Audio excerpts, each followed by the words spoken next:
Hello, and welcome back to Castle Gillenkreutz. Please come in and make yourselves comfortable while I pour you a drink and fill you in on the current situation. Last time, Constance was rushed to medical care and recovered thanks to a doctor who knows of Vaesen. He gifted her some magical eye drops to protect against the dragon's enchanted treasure hoard.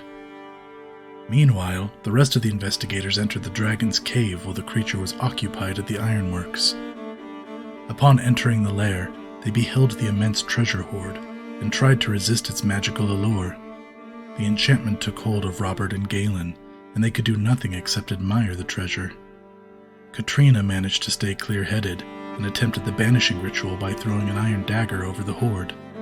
However, a magical barrier stopped it midair. On her way to the cave, Constance saw the dragon flying back to its lair and knew her allies were in trouble. She took aim with a loaded cannon on the lake shore and shot the creature out of the sky. Inside, Katrina destroyed the barrier and tossed the iron dagger while fighting an ensorcelled Galen. In the scramble, she fell and cracked her skull. The ritual succeeded, banishing the dragon and dissolving the treasure. Constance rushed to stabilize Katrina, and Robert carried their fallen friend to safety. As the cave crumbled in on itself and the investigators fled, Constance swiped the magical amulet that had somehow appeared on the floor.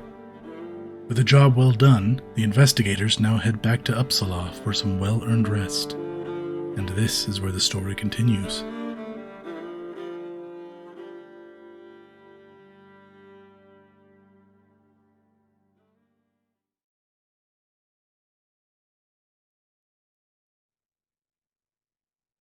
All right. Welcome, fellow geeks. Good evening. Hope everybody is doing well tonight. Welcome to our next episode of Vaesen. We are starting a new mystery tonight. And before we dive into all of those details, let's talk about the awesome people we've got with us tonight.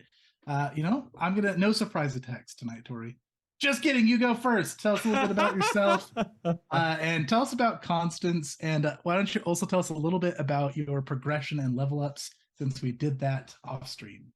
Goodness, that is a lot. Okay. Hi, everyone. I'm Tori. You can follow me on Twitter if you want at Torifica. Torifica. I live here at Level 1 Geek. And I'm playing Constance Doyle, the private investigator of this crew. What was the level up stuff. So we leveled up, as Chase has noted. I chose. Are we just like, man? I feel like Matt's gonna go all in on the flavor. I wish I would have had Matt go first because he always ties these things to great like character, like facts, and he's like, and this, then Robert did this, and blah blah blah, and they're all inspiring, and mine's just like, I took this talent. Anyway, Constance is feeling a little cagey. And like she has more to hide than she used to, which she already had a considerable amount of information to hide before. So now even more so, given the fact that she has this amulet, she has not shared that information with anyone in her group yet. And has kind of taken off to sort of investigate this further herself, as well as follow a few other leads. So I've picked up the deceptive talent, which gives me some bonus dice when I am lying or cheating. Because I feel like Constance is going to be getting some more practice at that than she already has. And then in addition, I have upped my vigilance because, just being out on the case, researching something that she knows is dangerous, she's just learned to keep more of a lookout to make sure that trouble does not find her. So there's awesome. There's my level up. I love it. Fantastic. Sorry, Tori. I just got to keep you frosty. I gotta make sure that you're doing the opposite of keeping me frosty. Oh man, good stuff. No, that's great. And for those Vaesen experts at home that are curious about the leveling up, for one, the players got some extra experience through the sponsorships, if you guys have been following along with what those are. And also, since that session was very epic and quite a few sessions, I made the "Did you participate?" question worth 3 points. So our players had quite a bit of experience to play around with this time. Okay, let's go. We'll continue going around clockwise now. We'll go up to Bill. Why don't you tell us a little bit about yourself, about your character, and about your level ups? Hey, I'm Bill. I'm a podcaster who's about to cough. I've got a couple of shows you can listen to escape this podcast. You can listen to Solve This Murder. We've got a current mystery coming out week by week on Solve This Murder. Go and check it out. If you want to hear me try and solve a murder mystery, I had to remember who was playing. I'm playing Galen Fishkada, and he's great. He's not that great. So one of the big things that happened to Galen at the end of the last mystery was Galen is a wealthy, wealthy man, but even he got ensorcelled by well, I say even he, but he got ensorcelled by this dragon treasure, and he fought against his companions to try and protect a treasure he didn't even own because its sheer magical draw pulled him in, and he didn't really like that. So once we've returned to Uppsala and returned to our sort of normal life in this breather moment between mysteries, Galen wanted to try and fix that element of his life. And while the last level up, all Galen did was become immeasurably wealthy, in this case, Galen is trying to spread some of that wealth around. Of course, it doesn't lower his wealth level because he's at that kind of wealth level where you cannot give money away as fast as you make it. You know, it's just that kind of that hyper capitalist sort of thing going on. But he has been doing that. He's been leading like charity drives and donating land in the city to various charitable causes and setting up orphanages and new storerooms for all the chocolate and toys that everybody in Uppsala is constantly making. And trying and having events. He's turned one of his castles into more of like a place for large community events. There are parties that everyone's invited to, and you know, he doesn't usually attend them because he doesn't like people, but he's trying to use those resources to better the communities that he's in. And because of that, there are 2 new perks that I have taken. One is extra manipulation, not because he is trying to learn how to manipulate people, but because he has a better reputation and a little bit more empathy for people. The biggest drawback for Galen's manipulation is he has very little empathy. So he's getting a bit closer there. And you could see him getting there at the end of the last mystery as well, trying to save Alfred, get him to the right places, trying to make sure people are okay. He's getting a little, his heart grew like maybe one size that day. So he's trying to upgrade his, and the other one I took is that because of all this, he's people are getting to know who Galen is. People who didn't know who Johan was, they know who Galen is. So he also took the famous perk. So he gets even, which is also mechanically another +2 bonus to manipulation if people know who he is. But he is famous. He is a well-known figure in the world of the frozen north. I don't think that's what it's called. It's almost that though. And so that's what he's been doing in terms of his level up. These are the sorts of things that's been going on in Galen's life. Fantastic. I love it. Very good. Thank you, Bill. Yeah. All right. We'll keep it rolling. Em, tell us a little bit about yourself, about Katrina, and about her level ups. Okay. My name is Em. I just messed up my mic. Can you still hear me? Yes. Okay, cool. Yeah, the whole thing just turned upside down. That was cool. Yeah, I lost my train of thought. I think I only said my name. It's M. I like RPGs. I play them. I write for them. I run them. And yeah, basically every day is just RPG saturated, and it's great. I invite you to join me. I am playing Katrina Nordenflicht. She is an officer from the army, now retired. I don't know if I've ever said this, but she is 46 years old.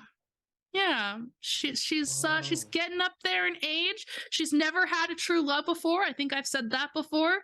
And yeah, she's a good old girl who got really smashed in the noggin. She had to fight off Galen, who was very persistent in not letting her destroy the dragon, and injury. And I was really weird by how many actions I had to use to just pull out weapons. Ooh. So I took lightning reflexes. Yeah, I can now draw weapons without using actions. So it's just like sword, grenade, pistol, rifle. I'm cycling through them all, Chase, and you cannot stop me. Bet. No, actually, no.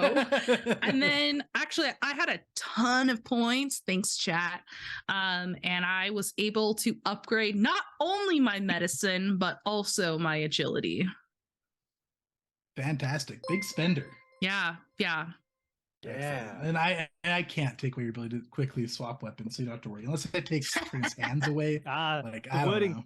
The wording was she doesn't have to spend an action to draw a weapon, but to put it away. I'm just gonna leave him. I'm gonna litter the ground behind me with a trail like breadcrumbs.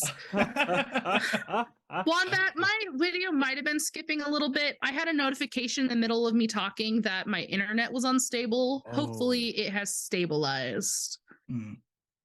Yes, indeed. Fingers crossed. But you were mostly. I got what you were saying. So okay, good. I'll stop talking now, and hopefully that'll make it stabilize more. Fantastic. Thank you, Em. Last but certainly not least, Matt, why don't you tell us a little bit about yourself, about Robert, and about Robert's level ups? Yeah. Okay. So my name is Matt. Improv and RPG everywhere, and Robert is the servant of Galen Fisquera. And something new, inspired by what I've been reading in the chat, is that Robert wasn't, and probably still isn't, super light on his feet, but for his beloved, he decided to learn a little bit. He had taken some lessons and surprised her one day back in the day by simply I imagine that like they were just walking in public, and she had always been disappointed in the fact that he was always like too embarrassed, too ashamed, and she always thought it was something to do with her. But when she brought this up, hurt clearly, he said, no, I just don't know how to do it. And then he had endeavored to learn, and then one day they were walking, and as she looked wistfully into I imagine it was like a private ball, Robert decided to just shove the velvet ropes aside and lead her in and show her what he had learned. He wasn't good at it, but he did his best, and I'd like to think that that counted for something. But as far as his level up is concerned, first things first, I mean, the last mission, Robert feels like a failure, unfortunately, because first off, he wasn't able to break that branch that pinned Constance.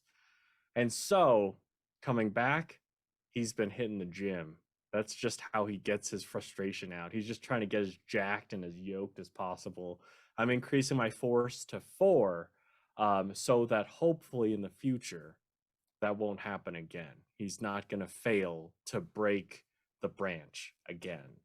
Next, I'm embarrassed at the fact that I went swimming in the gold when I had one job to do. One job. Throw the knife. That's all I had to do, and I couldn't do it. I was just having a grand old time. So I've taken the general talent dedicated, which allows me to ignore mental conditions from a skill test once per session. So hopefully in one moment, in one critical moment, being dedicated to the cause, to the team, to himself, he won't fail. Finally, so cool. I got one more thanks to our wonderful sponsors. I was inundated with XP. Please tell me if I'm overstepping in this case, but Robert would ask Katrina to help him learn how to control his emotions and behavior. Yeah. Okay, fantastic. Oh, absolutely. But it's probably not in a nice way. Oh, Like, it's probably she's yelling at you and occasionally slapping you, and great. control yourself. Yeah, Okay. he's all about that. All right. But yeah, he's gonna take the officer talent, dubbed gentleman, so that I can control emotions and behavior even under pressure. So that if I make a manipulation test, if I try to empathize and speak with someone to convey a certain message, I can ignore penalties from conditions influencing my mental state. And I'd say in this case, y'all will probably find out why he's taken this soon. But that's it for Robert. Fantastic. I love it. Great level ups, everybody. I like how y'all flavored it with your characters. That's just an excellent time. Good RP. And that's our excellent group of players that we have tonight. So thank you all. I am Chase. I am the game master for this campaign. I have taken my level ups in Devious Plans and Sense of Danger. And, we'll see how that goes. So, all right, before we jump into more of the game, I just want to throw out a few extra thank yous as well. In the background tonight, chatting at you from the Level 1 Geek account, we have Katie. She is running the stream. She is running the chat interactions. And thank you, Katie. We appreciate you very much. I also want to give a thank you to Knights of the Steel. They have an app called NPC for Hire. You can download it for free on the Android or Apple stores, respectively. And that's where our character art is from. They were kind enough to let us use it on the stream. If you guys want to use some of that art in your own game, highly recommend it. It's a good time. Also, shout out to Free League, who has made this wonderful game that we call Vaesen. We are jumping to another one of their books tonight. A Wicked Secret and Other Mysteries. Our next mystery is going to be my play on one of the mysteries from this book. So huge thank you to them, and I highly recommend any of Free League's products because their games are fantastic. And then, of course, I want to give a huge shout out to all of our viewers, whether you are here with us live on Twitch, giving subscriptions, spreading us by word of mouth, giving your channel points, contributing to the game. Thank you so much. We appreciate you. And then those of you on YouTube, there was a lot more of you this last week all of a sudden. So hello to all of you if you're watching. Thank you so much for your support. Some of you might be here in the chat tonight. But yeah, we appreciate you guys as well. We've been picking up some steam there, and it's been fantastic because we love reaching out and meeting new people. So appreciate all of you. And on that same line of appreciation, we have some ways for you guys who are watching live to interact with the game tonight. We have our standard Blessed and Cursed dice. You can see those pools on the screen here. You guys can get those with our mana points, our channel points that we use on Level 1 Geek. Blessed dice are a pool of dice that any of the players can take from. They're just going to give them extra dice to roll, no penalty. The Cursed dice are the same thing, but Cursed dice have a catch, which is that if they succeed with Cursed dice, I get to make a twist, whether it be devious or not, but usually devious, to the success that they made. Also, we have sponsorships, which we're going to get to in a bit. If you guys like to sponsor these investigators, you can give a subscription. You can be a Patreon supporter. You can throw some bits our way. And sponsorships are basically, we're going to give you a shout out on the stream by making a NPC out of your Twitch name. And we're going to explain how that NPC assisted their characters at the start of each stream.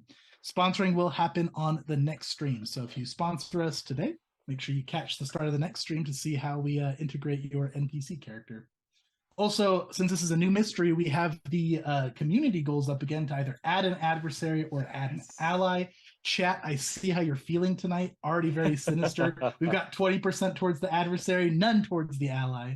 For an example of adversary and ally, during the last mystery, if you caught it, Civ was the adversary. She tried to steal the important items and run away. The ally was the doctor that healed Constance, who not only was a very talented doctor to make her not die, he also gave her some magical eye drops and is a potential future contact. So, oh, look at that. I called out the sinister chat and immediately 20% towards the allies. So we're getting there. So yeah, I hope you guys enjoy those interactions. We appreciate you. Thanks for always being part of our games. Much love to all of you. All right. I believe we're ready to, before we go into downtime. So as we mentioned already, by level ups, we are kind of on a downtime period. We finished our last mystery. We did some level ups. So we're going to go over some in-between things that happens during the time skip before our next mystery. But before we do that, let's go ahead and let's talk about our sponsorships for this week. The players have been gifted some perks, and they have been given the names. So would anybody like to start? Is anybody just ready to jump in and talk about their sponsors? Yeah, I'm I ready can. to. Oh, no, good. go ahead. You do it. No, Oh, go yeah. on. I heard Matt first. Great. So I'd like to start with as far as my sponsor, Minutus, is concerned. We've had I remember Minutus being a bit chaotic, and I imagine that as Robert dealing with failure, trying to figure out a way through, trying to decide on what he should do. He talks with this Minutus character, and interacts and asks for like I imagine that one thing that has really resonated with him was maybe overhearing the last conversation that Constance had with Roland, and so he was trying to figure out like how he should approach his issue, and Minutus is like helping him kind of it's like that, it's like a role-playing exercise of Robert being Robert and having Minutus pretend to be Beatrice, and just like, okay, I think that she would respond like this, so would you mind? And it's just like this back and forth so that Robert will feel comfortable, and in effect it's almost like giving him extra tries at this social interaction, and that's where I get my free push so that I'll get a free extra try at something. Um, Additionally, of course, the wolf who we've had a little bit of a tussle here and there, but I mean, we with similar backgrounds, I imagine that maybe since Robert was so down on himself, the wolf decided to open up a little bit about some of the dealings that they've done, and lets it slip that maybe some of the things that Robert has done have paid off in a way. Like the wolf has promised 50-50, but in effect had given him 30%, while that 20% he kind of squirreled away into an investment that paid off big. But he doesn't let Robert know all of this. He's just like, oh, I think I last time I didn't pay you enough, and just slips Robert a little bit extra. So I have 2 extra capital from the wolf. And then finally, Anthrama, my last sponsor here. In this case, Robert, knowing Anthrama to be someone who is able to step into so many different roles so effortlessly, Robert decides to ask her for tips when it comes to playing a part, when it comes to lying, when it comes to being able to act in a way so that his words will be convincing and will carry the sort of gravitas that Constance's words carried to Roland, so that well, hopefully feelings won't be hurt. Mhm. And those were my 3 sponsors. So Fantastic. good. We should never let Matt go first. Nah, it's great. Sets the scene. Excellent. And for any of you players who got 2 extra capital, make sure you note that on your sheets so you don't forget it. Okay. For this, I don't know how you will track it. It'll just be for this mystery, obviously. But yeah, make sure you note it down somewhere. All right, Bill, you sounded like you were ready to go as well. You want to go next with your sponsorships? Yeah, sure. So I also have 3 sponsorships. So the first one, I also have 2 extra capital. And what happens when I have 2 extra capital? Well, you all benefit, because the whole city of Uppsala benefits from a lovely new little store, just off the kind of the high street. Not quite on there, you know. I don't own all those shops, but you know they're all filled up. But a new lovely little retail operation, because part of giving and part of charity isn't just making people, like, giving people things. It's also giving people opportunities, because the more opportunity there is, the less people have to resort to a life of crime, the less people have to resort to taking from each other. You want people to be able to create things on their own. And so I've taken a business that was thriving in the underground and I've pushed it into the light for the benefit of Uppsala and for the benefit of Chunky. So Chunky's Books, just off the Uppsala High Street. You open the door, you step in, and as you do, you hear the little bell ring, ding, and then, oh, hey, you want some books or so? I got some books for you. I got a whole library full of them stacked up. Elves high. I got cookbooks. I got history books. I got novels. If you want a novel, it's a bit chunky. Hey, romance novels, I got like a whole palette of them.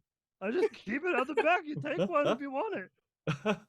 Anybody now can avail themselves of a wonderful library of books to read and to buy, and it's a great new business. So check it out. Head to Chunky's Books. What a gift. And I pulled up the Uppsala map, so at some point, Bill, you can look at this while other people are going, and you can decide what street Chunky's book is on. Ooh, no, I'll do it right now. Hey, so you see how there's Ironbridge Street, and there's clearly the better side of Ironbridge Street by the cathedrals and all that sort of stuff. But if you cross the river, just right here, this is where the shop is, on the corner of this, on Ironbridge Street, just on the corner here. That is Chunky's bookstore. So you can check it out. If you're ever in Uppsala, go and check it out. Mention my name, you'll get a 10% discount. Ooh. So that's my 2 extra capital, because I'm an investor in that business, and it is doing quite well. So I get a little bit of return on that investment. Not much at all. Chunky's the real person who benefits. I also have a free push, and in the classic back and forth free push idea, it's another interaction with the wombat. My free pushes are either powered by spite or pride. Those are really the only 2 options here. Either I think I've got one over on him, like I did last time, or he got one over on me. And in this case, it is the latter. At one of my large soirees, I invited everybody, but I was maybe a little bit too carefree with the guest list and the guards, because one of my rooms in my personal castle, the room that had some lovely art, some beautiful couches, some very, very nice like decorations and statues and things like that. Now that room has nothing in it at all. Somehow during that party, he managed to steal 3 large 3-person couches, 2 paintings, one of which was at least 7 feet high, a very large painting done by a local artist, and even, and I don't know how he did this, but it's infuriated me, the logs in the fire. They were half burnt. You didn't need to take them. You could have left that. I barely. They're gone. He cleaned the ash out of the bottom of the fireplace. That's better. I would have done that myself. Well, I would have got Robert to do that himself. But it still infuriates me, and he knows it. So there's literally nothing in that room anymore. And so I have a push of spite at this point. At some point, I'll remember this, and I'll think, I can't die here. How can I find Wombat and kill him in the future if I die here? So that may happen. Love it. And then my final perk is I have a free success. And what is that free success? Well, it will, in its final form, be a Sherlock, a Holmesian success, which is Minutus, the librarian. We often share notes and give each other feedback on things that we are doing. While I was off in Lake Heron, I was sending him feedback on a paper he'd written. And we've written another paper together. We've actually been properly... This time I've tried to stomach my academic pride and just actually properly work with him from the beginning. And we've authored a very interesting paper. What is the subject of that paper? You'll find out when I choose what I need to use my free success on. Oh, snap. It's that moment, when Sherlock Holmes is like, but all they found was some cigarette ash. And he says, oh, don't you know, Watson? I wrote a dissertation on cigarette ash, and I can tell you that the way it's fallen, it's that nonsense. Well, don't you know, I actually extensively studied the pygmies of West Africa. whenever it's relevant, that's what the paper was about, and I get a free success on that issue. So Sweet. that's where I'll so put that. good. I love it. Perfection. So that's it. Fantastic. Those are Galen's bonuses. Well played. Thank you for the sponsorships, and Bill, thank you for that delight. All right, who's up next? You know what? I have to do Tori last because I'm on That's cooldown fair. of surprise attacks. So, Yeah, that makes sense. yeah. So we're on to Katrina next. All right. Katrina is me. Katrina is I. So first off, for this free success, I have a new person to introduce. This is a doctor that Katrina had to go visit because she got a terrible head injury that is still bothering her. Every time she tries to learn something, it feels like it just drops out of her skull. And so she went to see a doctor by the name of Tam. Very strangely spelled, 2 T's, an A, and an M. And Tam had a very thick Russian accent and was very rough during his treatment, examining her head from side to side, jamming his thumb into the wound. Oh, I just really jammed my thumb into my face paint. Hopefully that didn't come off too much. And it pronounced her as good as new, and she was like, I'm pretty sure I'm not actually as good as new. I feel like I've lost something. And he looked her right in the eyes and told her that, like a baby, good as new. After repeat things a few times, then it will stick. But yes, new baby brain, Katrina. And so she just kind of had to take that. And so she's going to get 1 free success because of her brand new baby brain. It's going to be great. Skull is good as new, like baby brain. See soft part, right? Very here. soft. You can poke all the way through to the center. Yeah, like she had a little bit of a spasm when he touched her brain, but that's fine. I also had some extra capital here, and Katrina, after that horrific experience, decided she needed to get a fresh perspective on the world and just check in with how her life is going. So she went to visit the Wombat, her coffee connection, and to her surprise, something has gone right in her life, and the coffee business is booming. It's actually booming too much, in fact, and she's kind of had to squirrel away this extra capital because the sudden uprise in coffee on the streets is drawing unwanted attention. So she's doing that whole thing where you're just stuffing cash into your mattress because she doesn't know what to do with all of this. She really needs to consult Galen at some point. And last but certainly not least, there is a free push. And because of all of the anxiety, because of her baby brain with information falling out, Katrina wrote a letter to her pen pal, Wolf, and was just complained about how she's never felt stunning or beautiful or particularly smart, but now she has a huge scar right on her forehead, which is her most prominent feature, likely. Big forehead, big scar, and now she's even dumber than before, and she is really losing hope on the potential romance she might have in her life. What if she met somebody and then forgot who they were? That would be so sad. And Wolf sent back a tender and caring response, urging her to keep trying, to keep pushing, and that one day, if it is destined, it will be. A little scar won't make that difference. And that's all 3 of my things. Fantastic. Yes. I love it. Excellent. All right. Last but not least, Tori, let's go ahead and have you do your sponsorships. I'm going to step away for 2 seconds, deal with the pet. Oh, I'll be right back. okay, that's fine. You don't need to Doesn't listen to even anything I care. say. Quickly, set up some new stuff. Did you Set up notice some how he lore. said last but not least and then immediately left? Yeah, that was pretty brutal, honestly. Last but definitely the one I care the least about. Go One ahead, that I'm not Tori. going to stay here to listen to. Fine. I had 7 sponsorships, and you can't tell me that I didn't, because Chase isn't here. I'm just gonna go put the kettle on. You just keep going. You know what? I didn't bring water to my desk either. Peace. Here we go.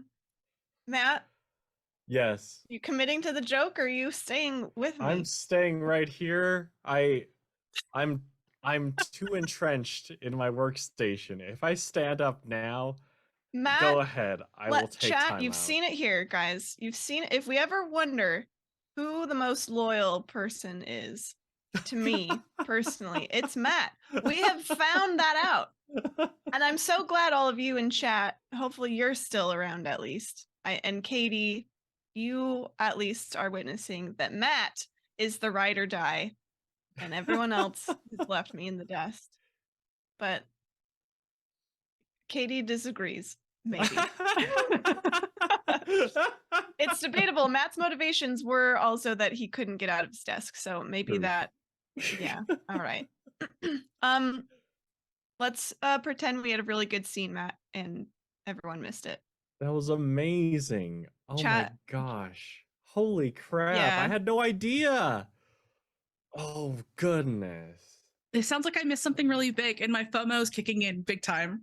Oh no, well, it was so sick. Holy It crap. was a really good scene. It changes everything. We did a little. Everything about Constance. We did a little Robert Constance scene, and Yeah. everyone loved it. And Yeah. Look at chat. They're Wow. exploding right now. Right? It's like those movies where you get the twist and then you rewatch it from the Constance. beginning and everything is different. That was crazy. Constance is happening. What about your other romance, Robert? What happened with her? Everything You'll see. changed. That's Yeah. all we're saying. Oh Chase, my goodness. everything fell apart. When you Oh left. no! What did I miss? No, a big, huge deal thing, but I will fill you guys in on the sponsors now that you're back, and you'll just never know what it is you missed. You Mhm. won't know until you watch the VOD, I guess. Yeah. Which we Yeah. can What do a that, treat. But Mhm. anyway, I had 2 sponsors.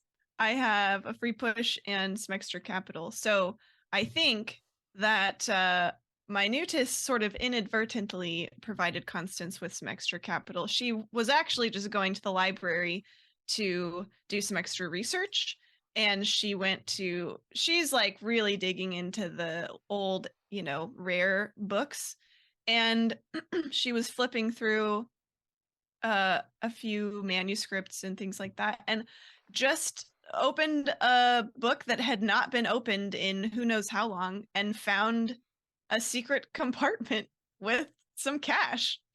So she just took that and has a little bit of extra money. Decided not to mention it to Minutus. She just figured it would be simpler that way. Raise fewer questions. Nobody's gonna miss it anyway. And then the free push, I think with this extra money,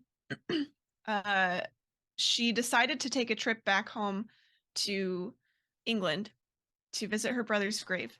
And she was a little short on what she needed, and Wombat somehow knew of her plans, as Wombat typically does, and sold some of Galen's belongings that he stole from that room, and so had a little bit of extra cash on hand, and offered to fund Constance's trip, or partly fund her trip back to England. So her being able to kind of go back and reconnect with her roots has given her some extra resolve. She'll be able to look back on that memory when she needs a little extra push in the days to come. Fantastic. There you go. There's your Yeah. There's your sponsorships, Chase. This will Hell teach yeah. you to never leave again. I don't know what I missed, but I'm sure I'll learn as soon as I watch the VOD back. Yeah, I missed him. Could you recap? Something really big, apparently. All right. Yeah. So yeah, thank you to everybody who gave some sponsorships. We appreciate you very much, and we hope you enjoy the session tonight, chat. And I think that we are now ready to jump into the game tonight. So, when we last left off, you guys had just defeated the dragon, and you were heading back to Uppsala for some rest and relaxation, very well earned. Now, if I recall correctly, Constance, you left a letter for Alfred, but none of you actually went and sought out Alfred or anything, right? No, we talked with August a little bit, but I don't think we followed up with Alfred. I'm not saying we couldn't. Maybe we're still there. Maybe does anyone want to? Quick, hey, he said we didn't talk to him. Maybe that's a trick. Constance very definitively does not want to No. face him. She will write a letter and leave it with whoever she needs to leave it with, but she does not Excellent. want to say goodbye. And Galen, you left the seed in August's brain to reach out to the Moreland Society if he was selling the ironworks, correct? Yes, Which is or currently just in general to help revitalize the area, because now the dragon's gone, they don't need to leave. I know they're still planning to leave, but they can stay and revitalize the land. The curse has been lifted, and so at the very least, like, if they don't call the Moreland Society in, I think Galen, as the head of the Moreland Society, would be buying a lot of land in this area, knowing that it's going to go up in value because the quality of the world is going to improve. So excellent. the Moreland Okay. Society's in there. Okay, I like it. Very good. Okay, so you guys wrapped up that mystery. Everything seemed good. You guys head back to Uppsala. Now, it was early summer when you began this mystery, and we're going to be time skipping ahead to the next mystery right at the beginning of fall. And during this period of time, notably, it was the most scorching hot summer you had ever experienced. It was awful.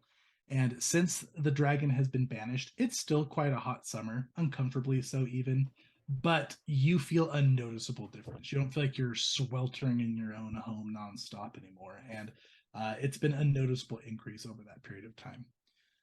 Now, during that few months, we can let each of you, if you would like to, this is optional, but if you want to play out a scene of something you want to pursue for your character's own personal interests during this downtime, you can do that. So does anybody have anything they would like to do during these few months? And we can throw a scene together. I do. Yeah. Constance. Also, do you want any of the other players in this scene with you? No, I don't think so. Cool. Sorry. Yeah, go ahead, shoot. It's time for me to leave all of you. Ha! See myself out. No. Post on the journey back, and once they reach the castle and everything, Constance has been distant on the trip home and continues to be. She lets everyone know that there may be a letter coming in the mail from Roland. He would like to pitch some potential business opportunities, but she told him to write first. And that's kind of the only thing, that's all she really leaves with. And then she just says she's got some work to take care of and she'll try to write. And to let her know, that she leaves like a couple of addresses where they can write should they need her. And she just leaves for, I think, kind of pretty much the whole break time. She goes first to England, like I said, to replace the flowers on her brother's grave. And also in the last mystery, my memento, the dried rose from Daniel's grave, burned up with the dragon fire. So she replaces that, basically, and, trims it and makes sure that it's looking as nice as possible. And then she makes her way back, but she takes the extremely scenic route and stops in Prague. And She kind of hits the streets there and Snap. wants to figure out what is going on with this murder investigation involving Galen and Robert. And yeah. And I All think I know we haven't maybe covered this specifically, but I would like, if that's okay, Chase, for this to be where that police constable that we've unlocked to kind of come into play. I think she maybe finds a friendly face, a person she can kind of connect with and who's willing to maybe help out a little bit. Fantastic. Why don't you go ahead and start this off by rolling me an investigation? Okay. Here we And go. keep in mind, you can push these rolls during the downtime, but they will carry into your preparation phase. So you will keep the condition all the way into Yes. the preparation phase. Does gear work with like this kind of stuff? I know it's sort of covering like a large period of time, but no, probably not. okay. Investigation. Well, yeah, it would. Oh, okay. You can justify something, looking around Prague for clues. Yeah, go ahead and use your gear. Ooh. I would like to use my camera. I feel like that would maybe be useful, and that makes sense for maybe a longer period of investigation. I've set my camera up in a few different places. I'm taking pictures. I'm sort of lining them up on the wall, figuring out. I've got my serial killer board with the yarn. Oh, snap. Yeah, All I right, like it. here Go we ahead and go. roll it up.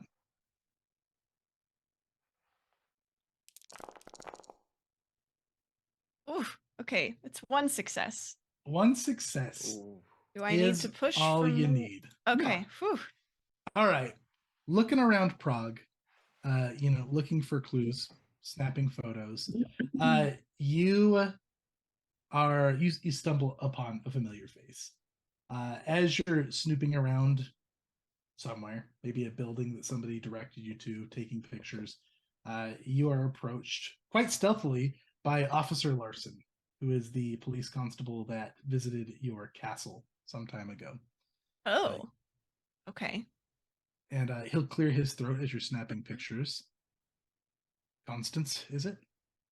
Oh, yes. Hello again. Yes, I hello. suspected it was possible I would run into you here. I suppose it is. I must say, snooping around the scene of this supposed crime, while it's under investigation all the way up here in Prague. Care to explain what you're doing? Yes, I'm investigating. It's what I do, you see. So, someone presents a mystery to me, I can't help but get my hands right into it. And you came with such strange and enigmatic questions, I couldn't help but want to learn more. So here I am. I hope you don't mind. In fact, you probably shouldn't mind. I have been known to be quite useful in these sorts of cases. Yes, though in this case you're also a suspect. Oh, please. That is... If you really are so far off the trail that I am on the suspect list, you need far more help than I had first suspected. Constance, what's your last name? Constance? Doyle. Miss Doyle. Would you mind joining me in my office for a moment? It's Certainly. just down the street. And it's Constance, please. I prefer we be on friendly terms. Officer Larson? Yes, and you may refer to me as Officer Larson for now. Very well. Officer Constance Larson. Sorry, August Larson. No more Alfred August. Larson. No more August. All right. He'll walk you down to his office. There's a receptionist at the front of the police building here. And he's got his own nice little room with basic desk and whatnot set up. He'll pull a chair for you to sit down. All right, Constance, I'm actually quite happy I ran into one of you, as I've been investigating this for the past couple of months, and I must say that things have turned up quite strange. Strange I have also how? done some digging into the history of the castle in which you reside, and what I have turned up has been almost unbelievably strange. Constance, I need you to be completely honest with me here, because I don't know what to do with the information that I have, and I think that it would be beneficial to you if you were straight with me. What is it that you do at that castle? Myself, personally, I live there part-time. Was I there don't mean something what are more your you wanted to happenings know? at the castle. What is your business there? What is this group of you that's assembled? What's your purpose? Officer Larson, perhaps if you would explain the information you have found, I could help illuminate it for you. I've done some deep research on the previous owner, Linnea Elfenclint. This has led to a series of questions to people that she has contacted, which led to people that you have recently been in contact with, which has led to some wild stories that at first seemed laughably untrue, but as a pattern started to unfold, I don't know what to make of it. And so again, I'm going to ask you, Miss Doyle, please explain to me what's going on at that castle, and I will try to have as open a mind as possible. Officer Larson, would you say you are at all superstitious or believe in things that cannot quite be explained? I tend to avoid black cats and the like, just as anybody else does, but I find them to be silly if you think deeply enough about them. As does most of the world. However, my group and I, well, to put it as simply as I can, we handle the situations that are less silly than that. The things that disrupt normal life. We investigate such things and we resolve those issues.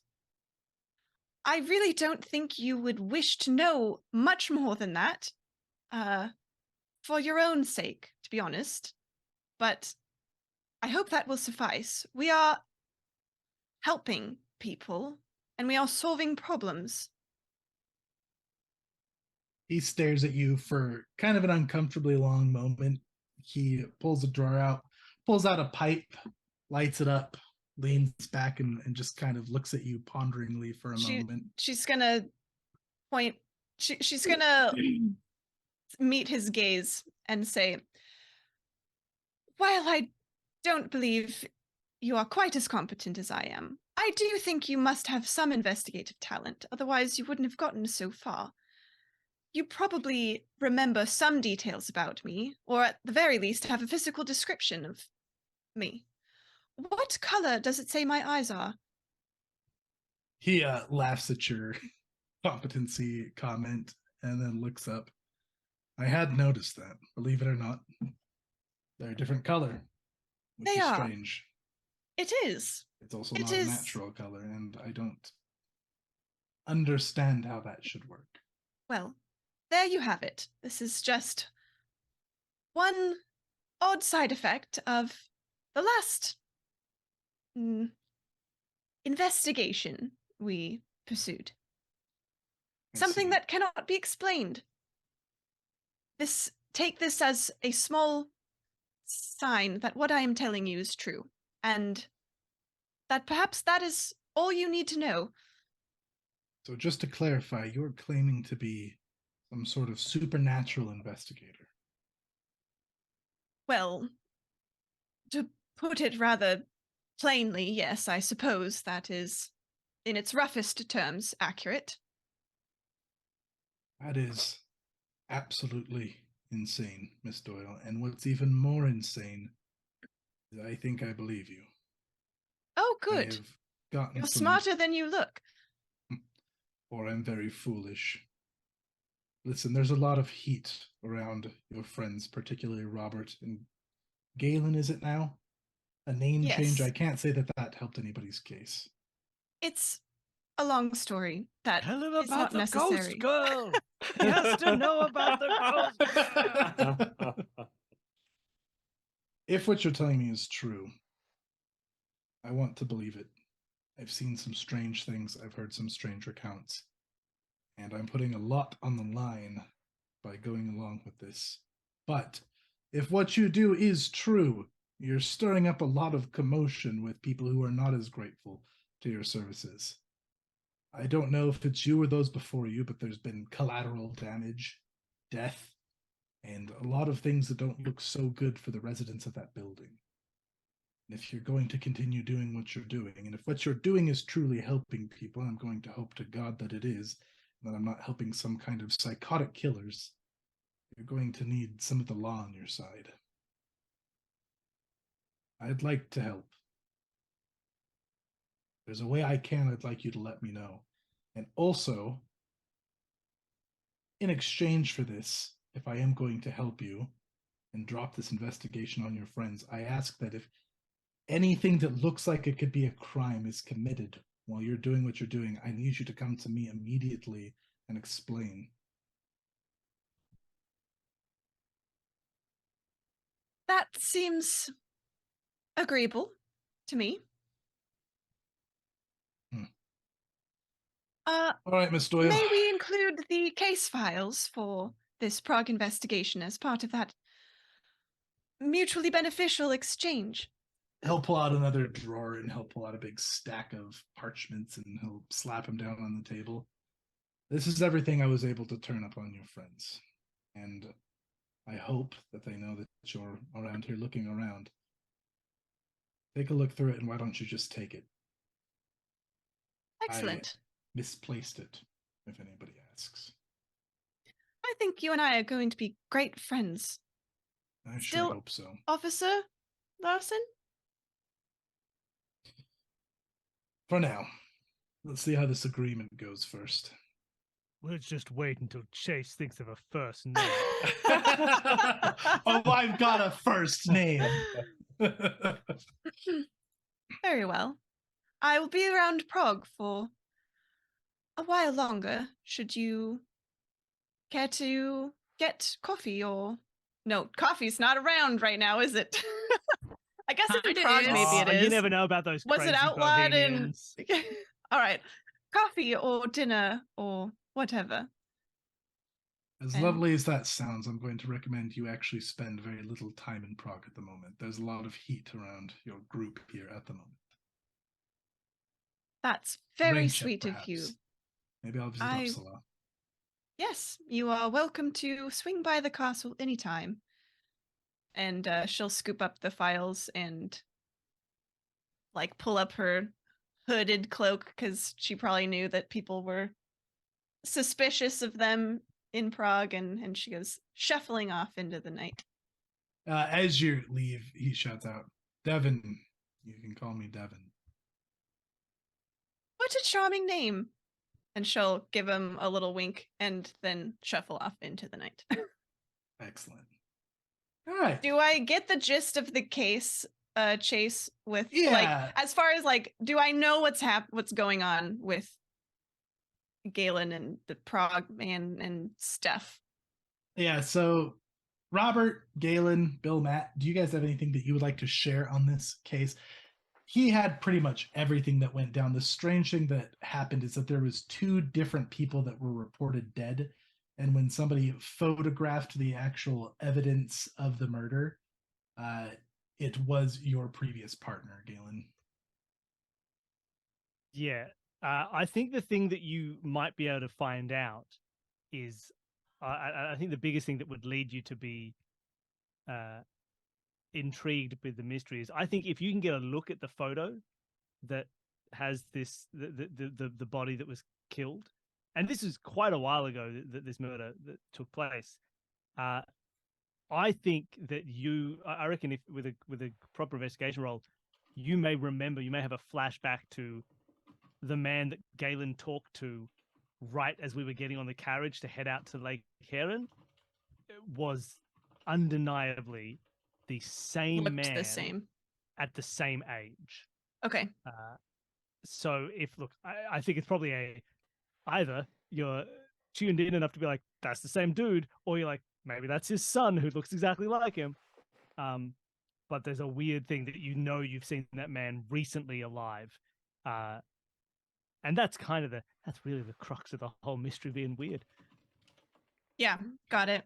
And these Also, files are definitely dated and long before you saw that man. yeah. Okay. Mhm. How old is Officer Larson? Officer Larson is in his early 100? 30s. I heard 100 from Phil and then 30s. So I heard So split the 130. difference. He's like 65 years old. 130. Officer Larson, rather young.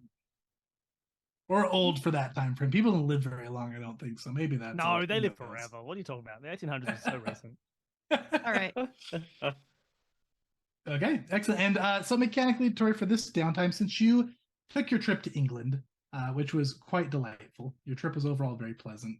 You got your new memento. For this next mystery, when you use your memento, go ahead and heal 2 conditions instead of 1.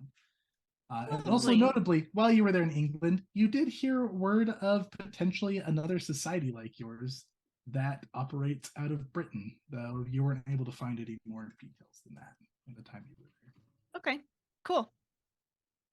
All right. Fantastic. Does anybody else have a scene they'd like to play out during downtime? Anything they'd like to pursue, look into? I've got a dumb scene just to derail this entire campaign. Love it. Ooh. We're sitting in Castle Gillenkreuz around the large table in the central room. Galen has called a meeting, and at that meeting is Galen, Robert, our butler, whose name I can't remember. Albert Fisk. Albert Frisk. Algot, the butler is here. August, the pianist, is here. Horace, the gardener, is here. That is everybody. Katrina is not here. Obviously, Constance is off gallivanting around Europe. Galen says, so I have called this meeting. I think we all know what this is about. Does anybody know any eligible bachelors who would be interested in pursuing a relationship with our friend Katrina? Oh, We I'd need be somebody- interested. Oh, please, I would love to know anybody you know. Oh, I'm assuming you me? are also maybe in your late 40s. I don't know by the way you are. I don't keep track of time. Yeah, see, this is what I thought would be a strange, creepy thing you might say. I did not really want to ask. I don't know why I did. But please, who do you know? I know me and my dad. What? I know a handful of eligible gentlemen around town, sire, if you would like. Yes, this me is good. to- I think we should maybe move away from the gardener. What? I could bring her flowers and I'd be very good to her. Robert, a quick aside. Yes. I do not know much about the sorts of things that women like. Do you think Horace would be a good match for Katrina? I'm not sure. I do feel like I need to see the two of them converse with each other more often just to really find out. But Okay. I Maybe we could get them to play a scene after this where Horace goes up and approaches Katrina, but she doesn't know what it's about. Right. I could And it set would up some just be tea. one person doing both voices. It would be a good. We will get to this scene soon. I think. Exactly. Okay, good. Oh, I do love being inside. Shall It's I like a assemble real house. a list, Sir Galen? Yes, Algot, please assemble a list of people who you know. I'm sure someone with military experience would be. They could talk about battles in the past and all these things. I know these are things that she likes, and perhaps a military man would not be so put off by her new hideous disfigurement. Oh, I like a little violence. Yes, Horace, the more you speak, the less likely it is this will go forward. I think we're perfect for each other. Also, Algot, do you think you could find a suit that might fit our gardener here? Maybe some soap for his very, very dirty hands. Perhaps he could spruce himself up a little, and we could see where this goes. Yes, at once, sir. Yes, lovely.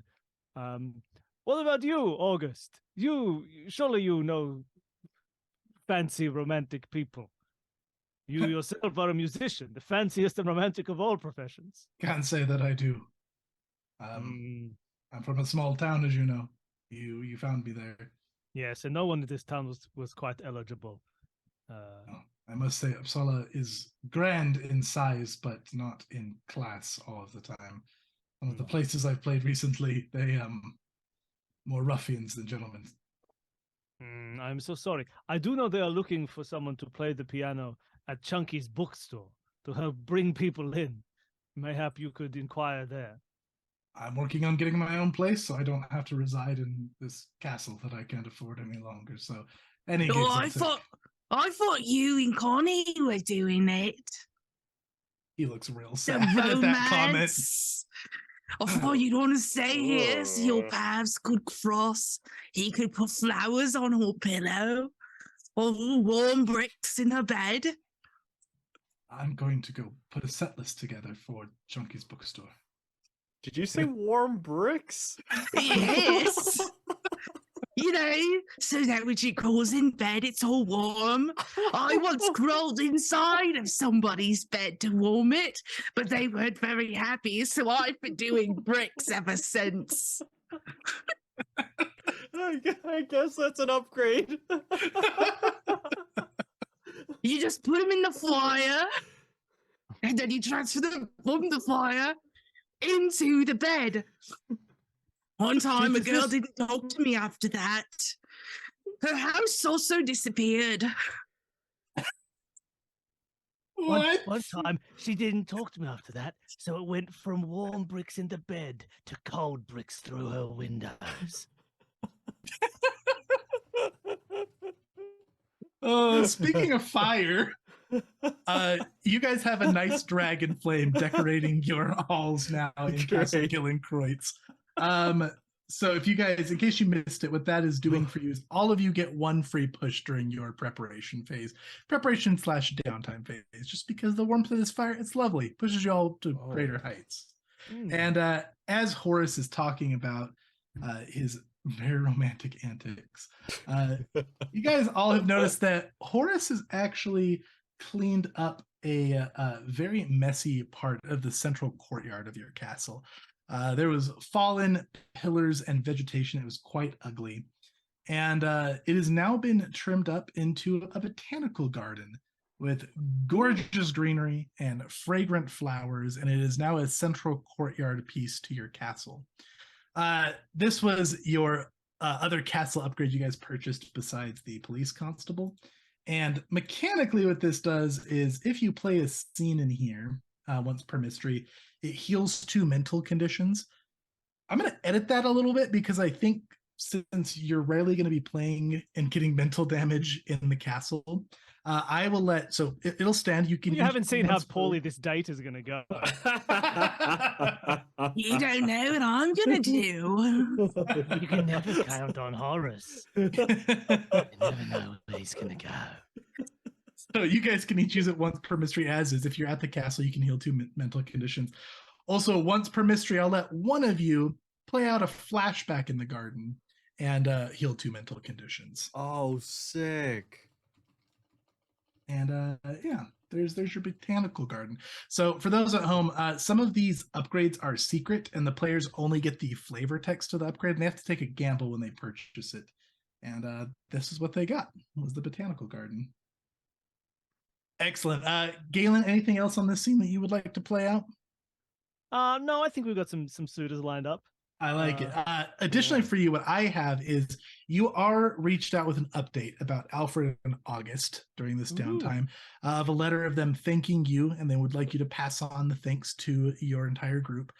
They are moving to America to restart their business elsewhere, and they are looking to sell the ironworks to the Moreland Society. Now, the problem that August presents is that it is still on fire, and the fire will not go out. Because it is covered in dragon flame. So you have an option if you would like to. You can spend 2 capital to clean up the dragon fire, and then you can have that as a future investment. Counterpoint. It's an ironworks. What if they just didn't get the appropriate understanding of how an ironworks does? We just build around the dragon fire, and we move the smelting center. the fire never goes out. That's a cost saving. The cost of rebuilding the smelter around the ruins of the mansion that cannot ever go out is offset very quickly, because now we don't need to get the coal as like that fire is in infinite flame. They thought there was a cost, but it's actually a benefit. Yeah. With the counteroffer, I will take that clever reworking for 1 capital, though it will still take some things to build around it, contain the still gonna flames. build it. All right, I'll just take it for 1 I'll capital. spend 1 capital, and I'll. All right, 1 capital for a future investment. We'll see what it does in at another time. I mean, look, I still have 13 capital left. Is that all? Excellent, fantastic. All right, Katrina, Robert, anything that you guys wanted to play out? Yeah. Go for it, Matt. Okay, so I imagine this happened shortly after. Like, I guess Robert's kind of put this off a little bit until the idea of like suitors kind of brings this to the forefront in his mind again. And he remembers about the engagement, and at this point he would he would take just a leave of absence, and in this point send a letter to Constance asking for help finding someone. Essentially it would read something like, "Dear Constance, this is Robert. I need your help. I need your help finding someone. I will be at this address," and it'll be an address on a different continent in the east. And he says, there's something I need to take care of. So if you can send anything you find about where Beatrice might be, it would be much appreciated. And I guess it depends. Like, if Constance helps, this will probably go a lot faster. Otherwise, he'll spend like the rest of his downtime looking around, trying to find her. Okay. Yeah. Would you help Constance? Yeah, I assume Constance periodically checks the different post points that she gave them and sees this letter and will get to work. I'll say this is while she's somewhere in France right now. Great. This is after she's left Prague, and so she kind of holes up and does a little more research and asking around, and does what she can, and then she'll just sort of scribble out she'll send back an immediate reply that's just short to the point, working on it, see, and then once she's got anything, she'll send that information along, and she'll add a note at the bottom of her letter that says, "P.S. Had a nice visit to Prague. ... Great. Now, so I don't have to dig around in my notes really quick. Remind me, what's the scoop on Beatrice at the moment? So Beatrice is, of course, Robert's beloved, the one whom he had left to try to make something better of himself. So he wasn't getting more involved with her while he was still doing the most nefarious of things in the underground. Right. And that was when he decided to start working for Galen. But in the course of all that, like he like when they left, she was tremendously upset by this, but had always said that she would wait. But he never sent anything back. Like every now and then he would receive a letter. He would never send anything back. He has his memento is old love letter, and essentially it's a letter that she wrote him, and he's written on the back of it, but this is the thing that he's never been able to bring himself to send. But she's engaged now, and so he wants to be able to talk with her, to tell her, a bit inspired by everything he's like seen and maybe a little bit eavesdropped on from our last mystery. But after getting the details, he's nervous. He's scared. He's been scouring the city, trying to find her, trying to find any details, but struggling to because he's not the most observant of gentlemen. But when he receives the message from Constance, he's excited, and then he sees the thing about Prague, and then he gets more worried. And I imagine that when that happens, he feels a little bit if you don't mind, I'd like to do a flavor mental condition here of like he feels a little scared. Scared that if whatever happens, if Constance finds that, if I mean, he knows that Galen, like we're in cahoots here, but this could ruin our reputation if this got out. And so he's scared, but he knows that he's got this on his mind and he has to take care of it. And he goes to the address, and I'd like to imagine that it's probably the an apartment. It's sort of like the place that she and her fiance are living before they are officially married, before they move into their home. And Robert goes up, and this time he's no longer wearing the necklace, the necklace that says BR, the necklace that he's always claimed to people that stands for Bostrom and Robert. But of course it is for her. This is actually her necklaces that she gave to him so that he would always remember her.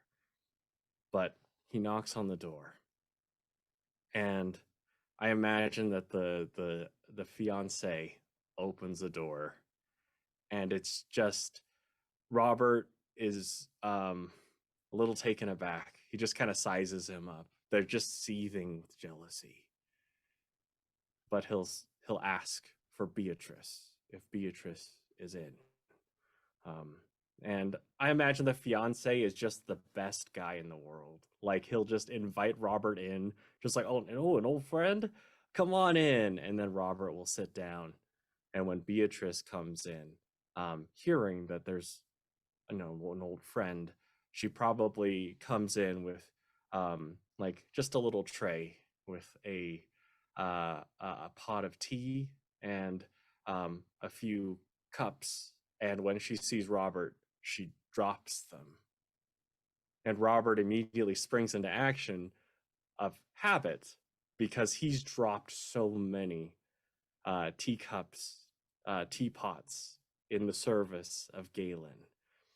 But when he does, of course, they like she's down to try to pick everything up, and they have one of those moments where the hands meet.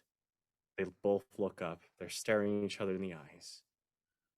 And then Robert just kind of recoils and then keeps like shoveling everything back up into a pile to throw away. But then he says, Beatrice, and in this moment, like when he's cycling through all those moments that he's practiced with Minutus, all those moments that he's worked with Anthrama so that he could properly deliver this message, so that he could lie to her.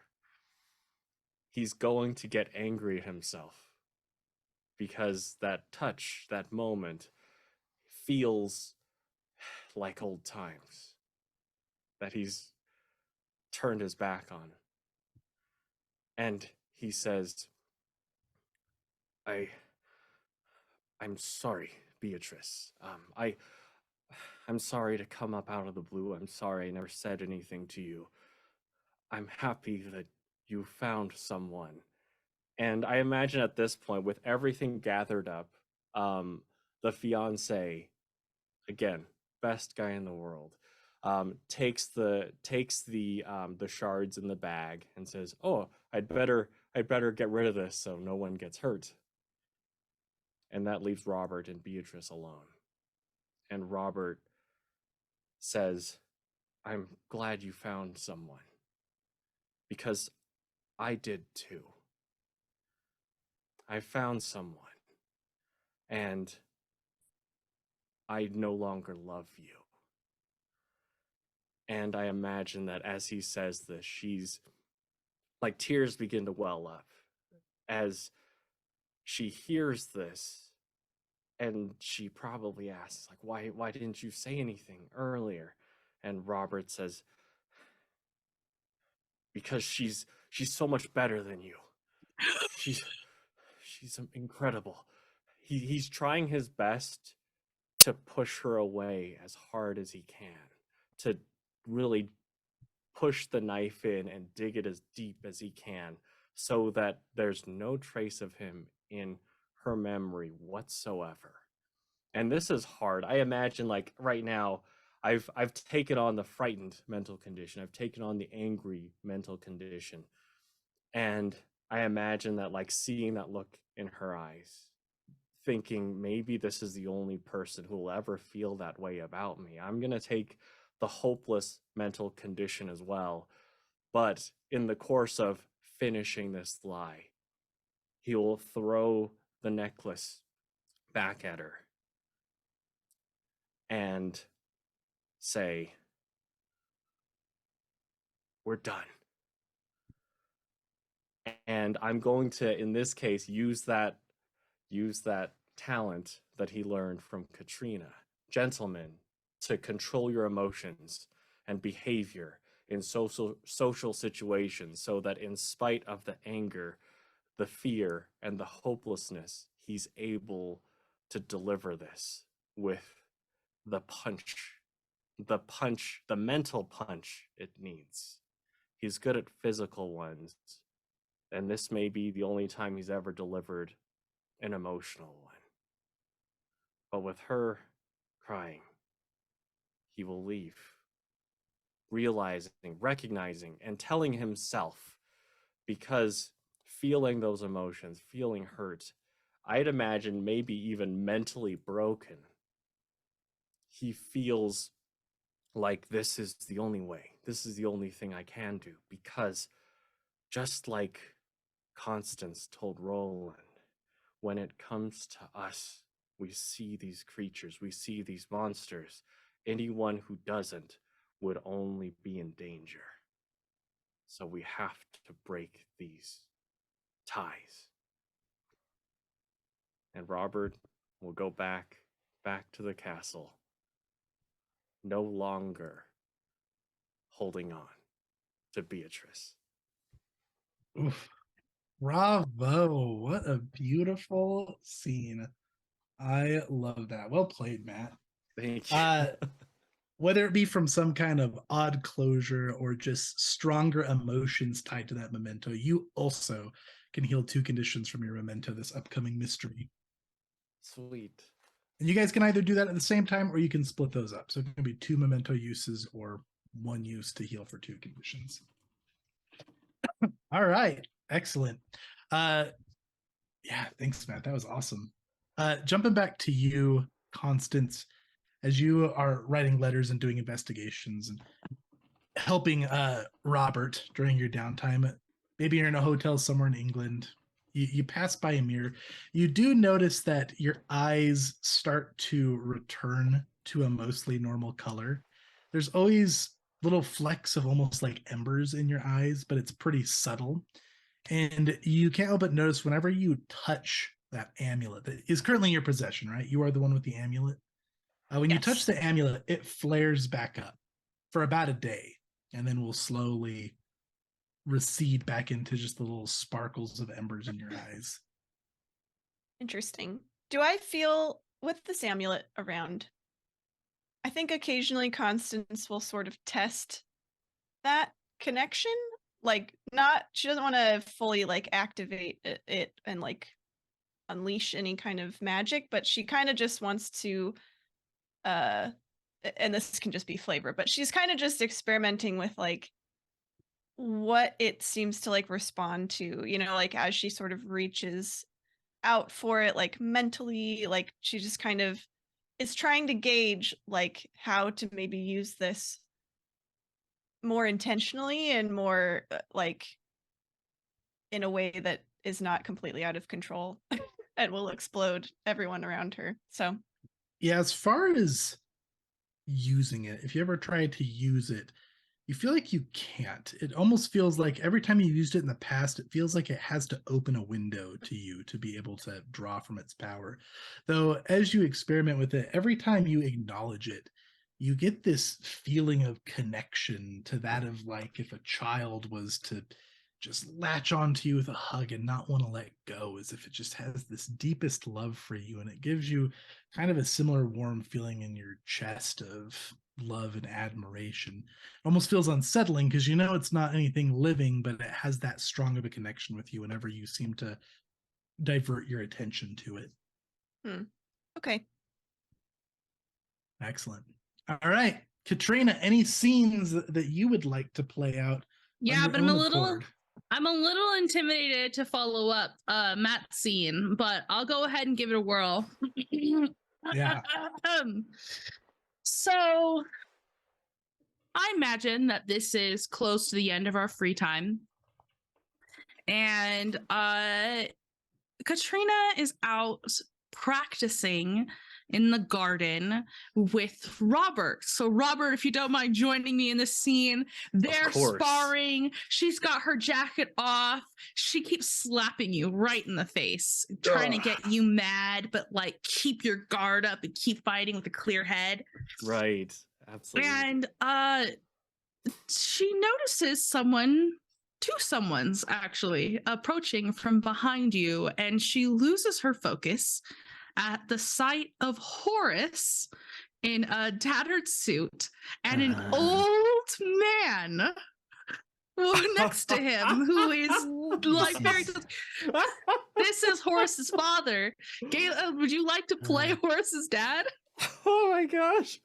Hello, I'm Horace's father. Yes, this is fine boy, this lovely little Horace. Oh no. Oh, I own 3 factories in the south of Uppsala. Yes, and Horace here, he's a bit of a strange one, but I love him anyway. Hello, it's me. Thanks, Daddy. Thank you. Oh, you don't need my praise, Horace. You've done very well for yourself here. Look. Is this a new botanical garden? Did you uncover that? I did that with my own hands. I hope you're all taking very good care of my son here. Yes, of course. Well, Katrina, this is, of course, you know Horace, our loyal gardener. Of course. But this is his father, and why don't I go get some tea? I think we could all use a round of tea, right? Oh, that would be a lovely idea. Thank you so much. Oh yes, I could use a cuppa. All right, I'm on it. Well, I greased some of the tea leaves and dried them myself out back. Oh, I'm sure you did, Horace. Oh yes, you're very good at this. Oh yes. Now, did you have something you wanted to say to the lady here? I did have something I want to say. So, Miss Katrina, I was hoping you would consider going on a date with me or my father here. No. Oh, please. No, he doesn't need to speak. I'm sure a beautiful woman like this wouldn't want anything to do with an old man like me. No, I'm sure you're a much better suitor for her. But thank you for the mention, dear boy. Oh, well, I told Galen for Scara that I had 2 people that introduced to Miss Katrina, both me and my dad. I don't know anyone else. He's the only person who will talk to me. Oh, I'm sure you have lots of friends, Horace. What about that boy from down the road, the one? No, maybe we shouldn't mention him. No, I remember The now. house burned down. I'm not really sure why. Yes. No, and no, we did agree not to mention that again in company. That's all beside the point. I'm so sorry, Miss. What was your name? Nordenflict. Katrina Nordenflict. I wasn't aware that my son had put me forward as a suitor. You see, my wife, she passed away 2 years ago now, and really, romance is not on the table so much for me. I'm sure he's just looking out for me as a dutiful son. But you'd have much more fun with an energetic young lad like Horace here than with someone like me, I'm sure. Oh, and Katrina has this moment where she looks at Horace and then Horace's father's, and she realizes that this is her range. This is her Cecil. And she realizes maybe it's okay that she's been single her entire life. You know, this is really too kind of Galen, that motherfucker. I think that I'm actually going to be fine. I have a lot of searching to do while I'm still young, soul searching, finding who I am. I could help you find who you are if you needed help with that. Son, tell her about the warm bricks. And I'll put some bricks in your bed. Miss Nordenflict, says Algit from the front. I require your immediate assistance if you have a free moment. I'm so sorry. I must leave right now. If you stick around, Robert will serve you tea. Oh, wonderful. Well, it was lovely to meet you, madam. And you yourself, Horace's father?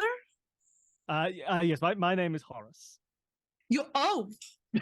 I'm named after my daddy. Well, technically, we're both named after my daddy, but that's Horace the Third. Yes. I'm going to inherit a grand fortune one day, Miss Nordenflict. Keep it in mind. I'm going to be quite desirable in another 30 years or so. Well, I don't know if I'll make it that far, but thank you for the hopeful decades. And she's just backing up so slightly. I have to excuse myself, but thank you. Goodbye. As I do, Dad, you think she's going to give me a ring?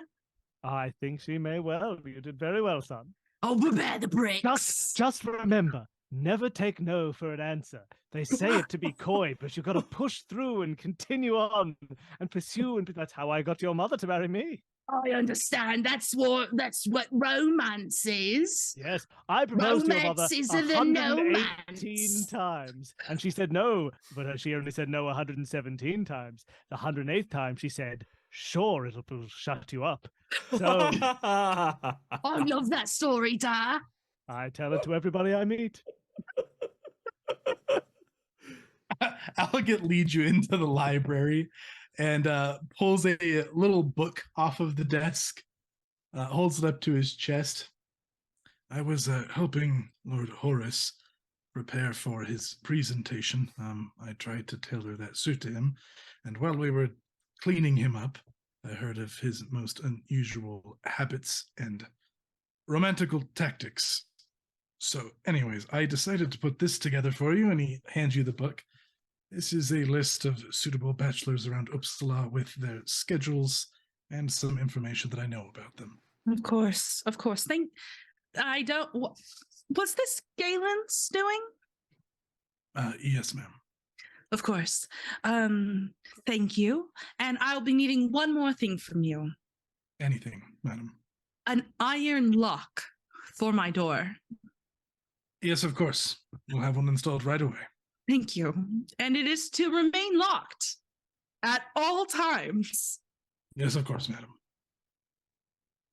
I'm really concerned that maybe my meaning is not coming through here, so I'm going to be direct, Mr. Fisk. You need to keep Horace out of your room by any means necessary. If I find a brick in my bed... If I see any bricks, madam, I will dismiss him from the property immediately. Good, because I will likely put a brick through a person. Thank you. Thank you. He smiles and bows and departs. And from this scene, Horace was so eager to be impressive this day that your gardener perk will be increased for this mystery. You can either take 3 doses of toxicity 6 poison, or you can take 1 dose of toxicity 9 poison. That's a pretty Whoa. toxic poison. We're gonna kill someone next We're time. gonna murder someone. Also, we're being rated guild superior. we're- Oh, snap. Thank you. Thank you Also, very hype in much, chat, haters. y'all. Big Hell yeah. hype, big hype. All right. So that was everybody's downtime scenes. Fantastic. Wait, everybody... there's one more. Oh, There's a knock yes, at the yes. door, and someone comes to the castle and says, and he's and you see a man appears, and he's tall and he's suave, and he's wearing very well dressed, and he says, "I'm here to see Katrina Nortonflict. I run the local merchants guild. I'm the guild superior, and I'm here. I'm here to take you out on a night in the town." Katrina's eyes get super wide and she immediately tries to cover her scar, just like frantically pulling her hair over to the other side to get over it. Hi. Oh, we don't need to play this scene. But just know that's what the rate is. Fantastic. A lovely date with the guild superior. Excellent. All right.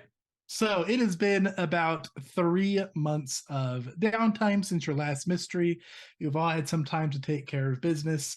Some of your items have expired or broken in that time. Some of them have been preserved. You guys have had a nice long rest. Jace, So, can I yes. interrupt you one last time? And then I promise we can get back on track. Oh, yeah. No, please do. I just want Constance finally gets back to the castle and she marches straight up to Galen's study. Hopefully he's there. She'll only do this if Galen's there. So she marches right up to the study. He's and not there. She marches to a different room. She asks the butler. She marches right up to the butler and she says, "Where's Galen?" Yes, he's in the study. Yes. She marches right up to his study, opens the door, comes in, and drops the stack of case files on his desk. Duh. He looks down, he sees what you've dropped, and I see you have been to Prague. Yes, it was a very productive trip, I would say. We don't need to discuss this. I just wanted you to know that I know, and I wanted you to know that I figured it out without your help. That's all. And then she turns on her heel and she stomps toward the door and then stops and turns around and says, "By the way, I successfully got the detectives there to stop looking into you and Robert. You're welcome. That is payment back for my quite expensive medical bill that I think Dr. House sent to the castle for his treatment. I want you to consider us even, and that I don't owe you anything and you don't owe me anything. And that's all." You can tell Constance is wanting to like really make this stand to Galen, but she's sort of starting to like trip over her words and is like visibly nervous, which is weird because Constance is usually very good at, like speaking very smoothly and presenting herself. Okay, Constance. You have found things out. This is congratulations. For the medical payments, then we are even. I will consider this a job well done. I do say, honestly, thank you for your help with the constable, whatever his name was, whatever strange first name he may have had. Thank you. I did not mean to keep this a secret from you, particularly, but it is a secret I have had, and I'm sure there are secrets you have. I don't begrudge you yours, and I don't appreciate you begrudging me mine. If you have done your research, then you know this is a strange issue. A man is dead who is still alive. We are framed for a murder that did not happen, and perhaps one that did. I don't want to make things difficult for you. But if you think this means we are even, we are not even. I have prepared all of this space for you. I have given things to you. I have paid you. And still, we are not even for the things that you have done to me, the things you did in Heron. I still bear marks on my skin from things you have done to me. This investigation may pay off medical bills for you. Perhaps another one in the future will earn back your seat at the table. For now, you are an employee here, so thank you for your investigations. I may well need you in the future if something else comes up. You may go. Thank you. Thank you for these notes as well. I did not have these. Constance stands there for a few moments longer, looking like she desperately wants to say something. And she opens her mouth to speak, and her face just breaks, and she rushes out of the room and slams the door. Wow. That's awesome. Well played. All right. So that happens. And that marks the end of the 3 or so months of downtime. In Uppsala, you guys are all gathered for one reason or another. The summer heat is finally starting to wane. There are some days that are hotter than others, but there are also days that are cooled down, and just an absolute delight compared to the waves of uncomfortable, scorching heat that have happened this summer. The leaves are starting to change colors. The air smells crisp. And as you guys are all gathered in your castle for one reason or another, you are all beckoned to the library by your butler, Algot Frisk. Yes, hello, lords and ladies of the castle. I do have some mail to present with you. The postal This is service another brought- date for Katrina. You have a mail to present. I will leave. I've been separated- meaning to carry on, Mr. Please, Fisk. Algit, you do not have to call me lady. I am merely an employee here. And she shoots a dagger stare at Galen. He looks You may uncomfortably call me between the two of Constance. you. Yes, Continue of on. course. Anyhow, this letter arrived for you yesterday. He'll Robert- he'll head uncomfortably over to Katrina. Doesn't make eye contact with. He does the like Constance floating to or Galen. Galen, floating to Constance. I'll goes to read Katrina. this. Now let Alright. me see what we have here. All right. This is going to be posted in our Discord production. This is going to be handout number 1A. And let's go ahead and let's show this to the players. And Katrina, you can read this out loud. Bum, bum, bum. If you hit the invitation tab, it'll be transcribed for you because that handwriting is atrocious. Oh but my Yeah, you I want to know, try to it's read not through it, a go lot for it. better in the invitation tab, but I will go for it. Oh, why do they have it in like that in the invitation tab? I don't know. Still? It's That's fine. crazy. I'll Okay. struggle through. To whom it may concern, my name is Oscar Udgren, priest of the fishing village of Fallbacka. It is with a heavy heart that I write these lines. I'm at my wit's end with my current predicament, and so I turn to you. I met with members of your exalted order during my studies in Uppsala a few years ago, and now I place my hope in your particular talents and expertise. My best friend and mentor, Vicar Carl Eric Hedqvist, is dead. His body was found a week ago, washed up on the beach of the Fjallbacka archipelago. The coroner has identified the cause of death as a self-inflicted gunshot to the head and written it off as a suicide. I refuse to accept this conclusion, certain that there is something unnatural afoot. And I know who is responsible. What I lack is proof and the means to do something about it. I last saw Carl Eric alive 1 week ago before he was found dead. He was said to be heading out to Wrecker Isle in the archipelago to bring the word of God to the depraved seafarers frequenting the inn on the island. Wrecker Isle is a hub for maritime traffic and the site of the largest herring saltery in the archipelago. Some days, the sea lane is so clogged with boats and ships that people can walk across them halfway to Fjallbacka. I don't know why I can't say that word. Probably because there's an F, a J, and an A with an umlaut as your first three letters. That's what I think. Yeah. It's not unreasonable Fjallbacka. to have some trouble with a weird word. Wrecker Isle reeks with herring and sin, a godless stain on this earth. The proprietors of this... Yeah. Scum and villainy. The proprietors of this den of thieves, herring Baron Zacharias Admundson and his mother Abella, whom the locals call the Godmother, are openly defying the teachings of our Lord and have thrown out the good vicar every time he visited Wrecker Isle.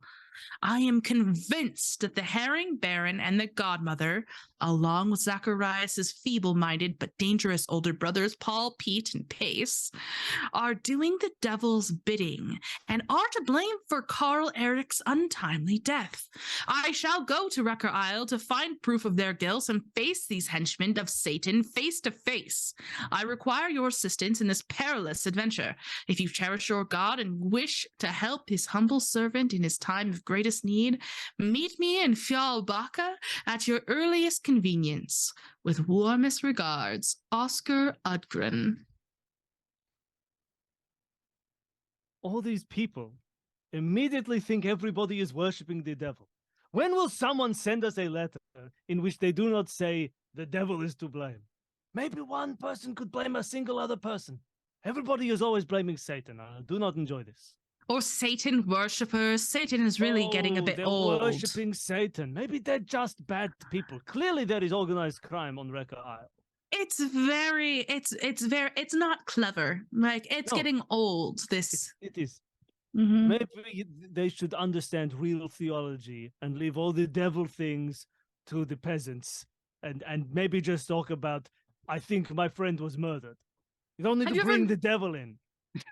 It's like there's one unpleasant thing and it's automatically the devil. They're like, oh, the Moors are mucky. It's the devil. Must be the devil. And what do they think of us? Looking beyond the Satan worship, perhaps, and Constance will like gently pluck the letter out of Katrina's hand. We are. It seems like we should be concerned that this gentleman proposes to face off with a herring baron and the godmother alone. That seems like something that we should try to prevent, even if there is nothing supernatural about this situation. Shouldn't we just like inform your constable friend or something? It's just because the place smells bad doesn't mean something supernatural is going on there. And if nothing supernatural is going on there, do we really need to travel to this Fjallbacka? Well, perhaps we should start with some research to see if there is anything to this. Some history. That is a good point, Constance. Yes, as well as the supposed suicide murder. That, at the very least, warrants a thorough investigation. I am quite excited for. Not that it is a good thing that he died. You understand my meaning. We understand your meaning. Trickery is afoot, and your curiosity has been piqued. Indeed. Excellent. With this, we have the current introduction set up. Feels like a good time to go to break. So we're going to go to preparation and research phase here in just a moment. So players, we'll give you some time to think about what you would like to do for that. And for viewers and the raid, please stick around for about 10 to 15 minutes and we'll be back shortly. All right. Before we left off, we have gotten a letter for a job request for all of you. Not certain if the investigators are sold or not, but Constance wants to at least give it a look around. So Let's talk about giving it a look around. We're going into preparation and research phase. So as a reminder, you guys are going to roll your resources here in a moment. You guys each get one activity that you want to do during the downtime. Now, some examples of things that you can do for this one. You can do research about potential Vaesen in the region. You can do research about the region itself. You can try to bargain hunt and essentially re-roll some of your resource dice. You can try to secure a better route of travel to make it more comfortable and or safe. Or if there's other things that you have in mind that you would like to do, you can do that. I also am going to need to know which of your contacts, which you now have contact of the police constable. I need to know if you're getting him in the loop or not. So also, I have you guys on the Mythic North map at the moment. This right here is Uppsala. Production, if you want to get that handout out of the way. Right here, you guys are all surrounding Uppsala, and then to the far west down over here, this red circle, that is so far. Yeah, that's quite a Ooh, trip. Wow. quite a trip Nice. indeed. So this one is a good distance. All right, let's go ahead and let's start by having everybody roll their resource dice. And as a reminder, you guys are going to add your capital that you have right now. You're going to get your 2 extra capital if you got that from sponsorships. And then Great. any successes on your resource rolls are going to be additional capital. So make sure you track that for this mystery, how much you have. And that's just basically rolling 1 die for every resource value that you Yep, have. every resource equals 1 dice and every success. And resource rolls cannot be pushed. So no extra resources for Robert. We've got 2 extra resources for Katrina. This Sorry, 2 is extra capital. so we don't roll with the capital. We just roll resources, and then capital. resources. That extra capital is going to be added on top of what we Yeah, get. so 1 capital is 1 money basically, and every resource success is an extra money for this adventure. Got it. Oh, Only 1 success for Galen, surprisingly. One What? success that's all for right. That just gives me Constance. 14 capital. There we go. 1 success. Is that Dang. all? Oh my gosh. All right, so let's have you guys quick discuss as a team how much capital do you have available, and are you planning to share? Yeah. I am definitely planning to share. I've currently got 14 to add to the pool. Okay. Great. What I've about got you, Robert? 9. Wow, you guys are so freaking rich. Yeah, we're gonna be able Yeah, to we're buy rich. anything we want. We're gonna take 1 of every Um, item, Chase. 1 of everything. Fantastic. Katrina just walks into every shop in Uppsala and I'll take 1 of everything. Mm-hmm. Did you say you Sign have up, 0, let's Robert? go. No, well, Robert has 3, 3. but Okay. he's going to have 0 because he would go to Constance to thank her for the information and give her everything he has. Fantastic. All right.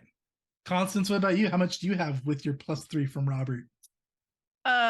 Okay, I'm so sorry. I feel so dumb, but I get this confused every time. So I rolled my 2 resources. I got 1 success. What does that So mean? you get your capital Mhm. +1 Okay. plus any bonuses you got from like chat or Robert. Okay, so I would be sitting on 4 before Robert gave me anything then. So 7. So 7. So we've got 7, 9, and 14. So like 30 capital to spend this. Oh my this mystery, goodness. which is pretty Wowzers. great. So keep that in mind. You guys can be browsing the shops while we're going through everybody's downtime activity. And yeah, we'll do shopping at the end. So and also you guys, after you've all done an activity, if you would like, you can all take another round of doing an activity. But if you do, the catastrophe clock will advance a little bit and your mission may start in a more dangerous place. So who wants to go first? Who's got something that they want to do? And are you guys informing the constable about your current job or asking him for assistance? Yeah. Yeah, I think so, right? Like that's the whole reason to have a person Right. who's on that in the law. Just be like, can you give us the notes on the suicide? Can you tell us about what's going on with the Yes. with their Herring King and the godmother? Yeah, Fantastic. Constance will drop him a line and basically outline the situation and let him know where they're headed.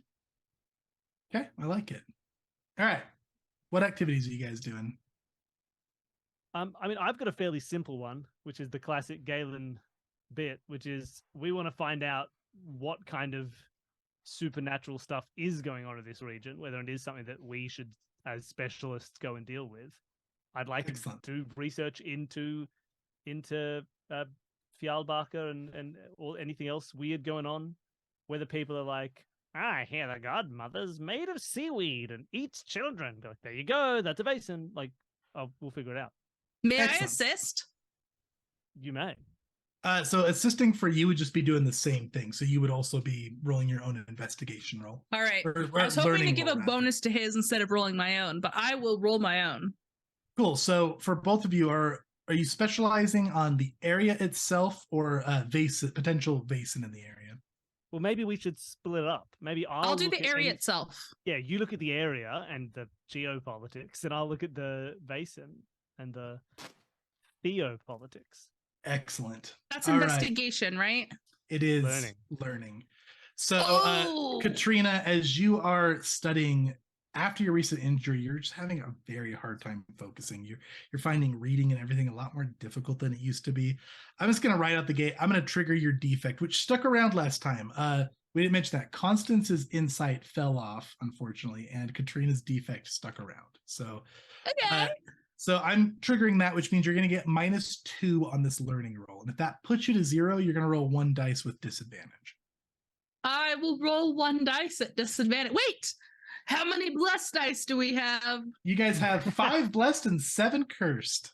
Use What all if I 7 use cursed 4 ones. cursed? 7 cursed. 7 You mean cursed. 7 cursed? 7 cursed. Does Your anybody call. object? Your call. You do Okay. you. I'm gonna do 7 cursed. Do we Okay. get a library bonus for having a library? The library just gives you the option to actually be able to study these types of things. All right, well, I get a 1 bonus at least for my book collection. Yes, very nice. Or should I wait? No, surely I can buy something before I go. Katrina, just for you, so for your knowledge, 1 success is the most you're going to get from this.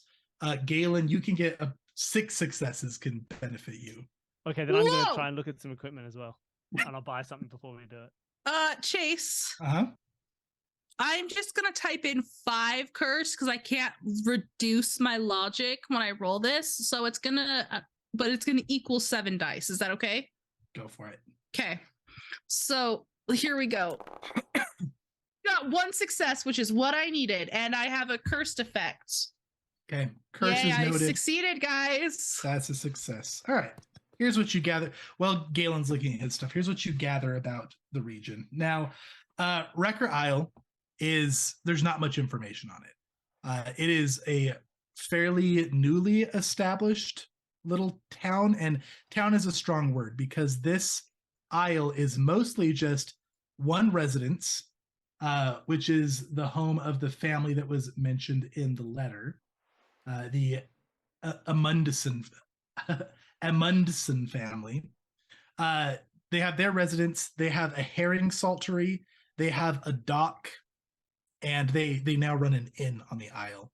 And you know that Fjalbaka, which is the main city out there, is a fishing village that was founded roughly 200 years ago and is now a hub for herring fishing on the west coast.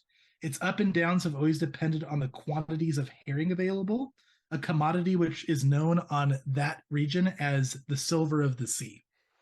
And the herring population was having troubles some time ago, but has recently really had a big uptick, which has greatly increased the business on Wrecker Isle, which has brought a lot of ships now to this small isle. That inn is booming. It's always packed full of people. Ships are docking there and fishing there and trading there constantly. And this herring saltery is one of the biggest in the area. So you also are able to get a map when you're doing some research of Wrecker Isle, which again is pretty simple, but it is notable. So I will go ahead and share this. This is handout 1B production.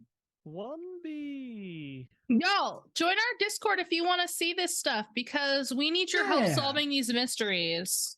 Maybe she does. So I will come to Australia, Bill. Oh, good. I'll show you around. So there's the warehouse there, which is the saltery. There is their residence, which is quite large. And then there's the inn, which is even smaller than the residence, and then just a very busy dock. That is the simplicity of Wrecker Isle, and you're able to find that map. Also, as you were digging around and doing some investigations, the police constable, Officer Larson, approaches you, Katrina. Constance told me that you're doing some investigations on Wrecker Isle. How beautiful is this man, and how old is he?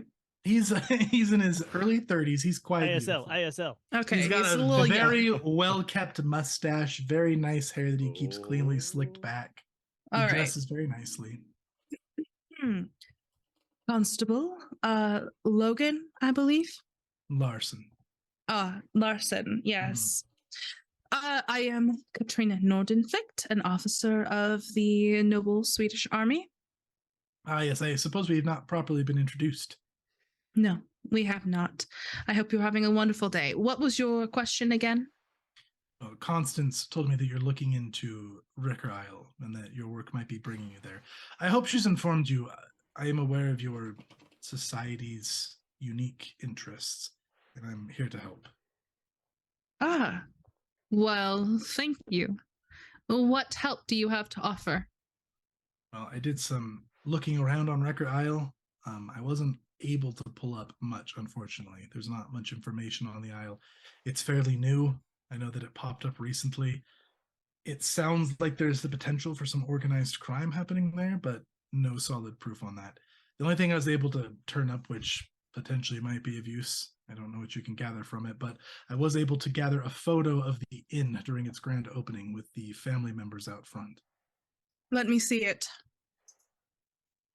All right, he will show you a photo, and the inn is quite beautiful. It's very rustic looking, nicely kept. It doesn't have a very exciting name. The sign above it just says Wrecker Isle Inn. No fancy name or anything. And out front, you see a family with their arms all over each other, giving a big smile. And there is triplets that all look more or less like this.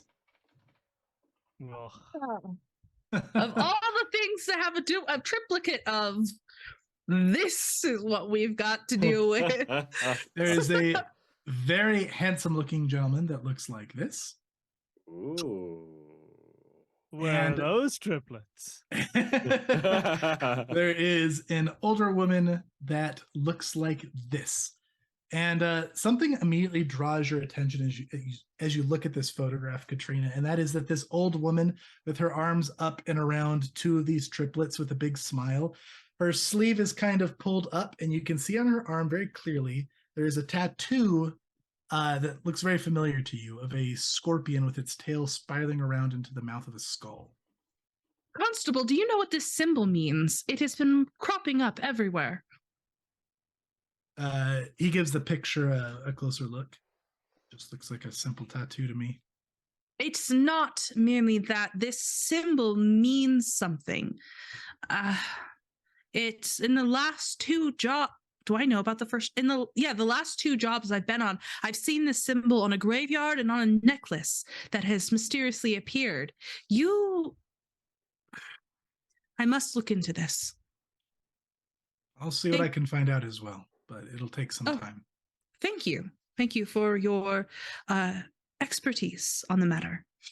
Can I offer you some coffee? I'll be fine. I've got some other work to catch up on. I'm only in town for a brief moment. Please make sure you all stay out of trouble as much as possible. Try to keep it within the law. I'll keep them out of trouble as much as I can. I am happy to see that somebody military is accompanying this group. She is a little surprised and taken aback and adjusts her jacket. I keep them as safe as I can. What is your title? Officer. Just officer?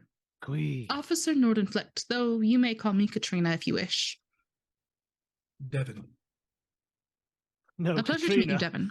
Did I say Katrina? Yeah, you said Katrina. Okay, good. It's good to meet you. He gives to meet with bow. Constance. Oh.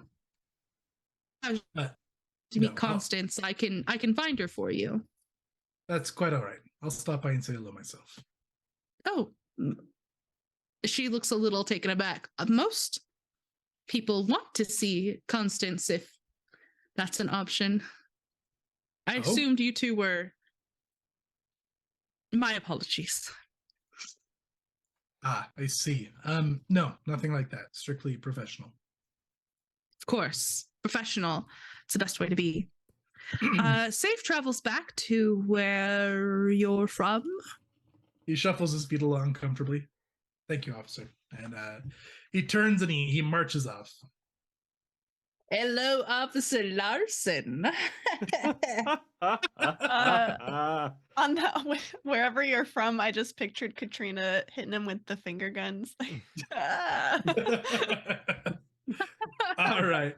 Galen, have you compiled what your dice pool is going to look like for your I learning? bought some old scrolls, baby, Ooh, to add another couple of excellent. dice to my roll. Fantastic. And so here I went back to my thing, and all I've got is old woman, sexy man, Marcus Bunsen Bean, and now I got to get back to myself. Here we are. All right. I will be rolling 11 dice. 11 dice and 2 successes, unless you I would like to use my free push. free push. Throw it in there. Roll the other 9 and get another 2? Nice. That was a total of 4 successes. 4 successes Ooh, total. that's All pretty right. good. Max That was is 6. pretty good.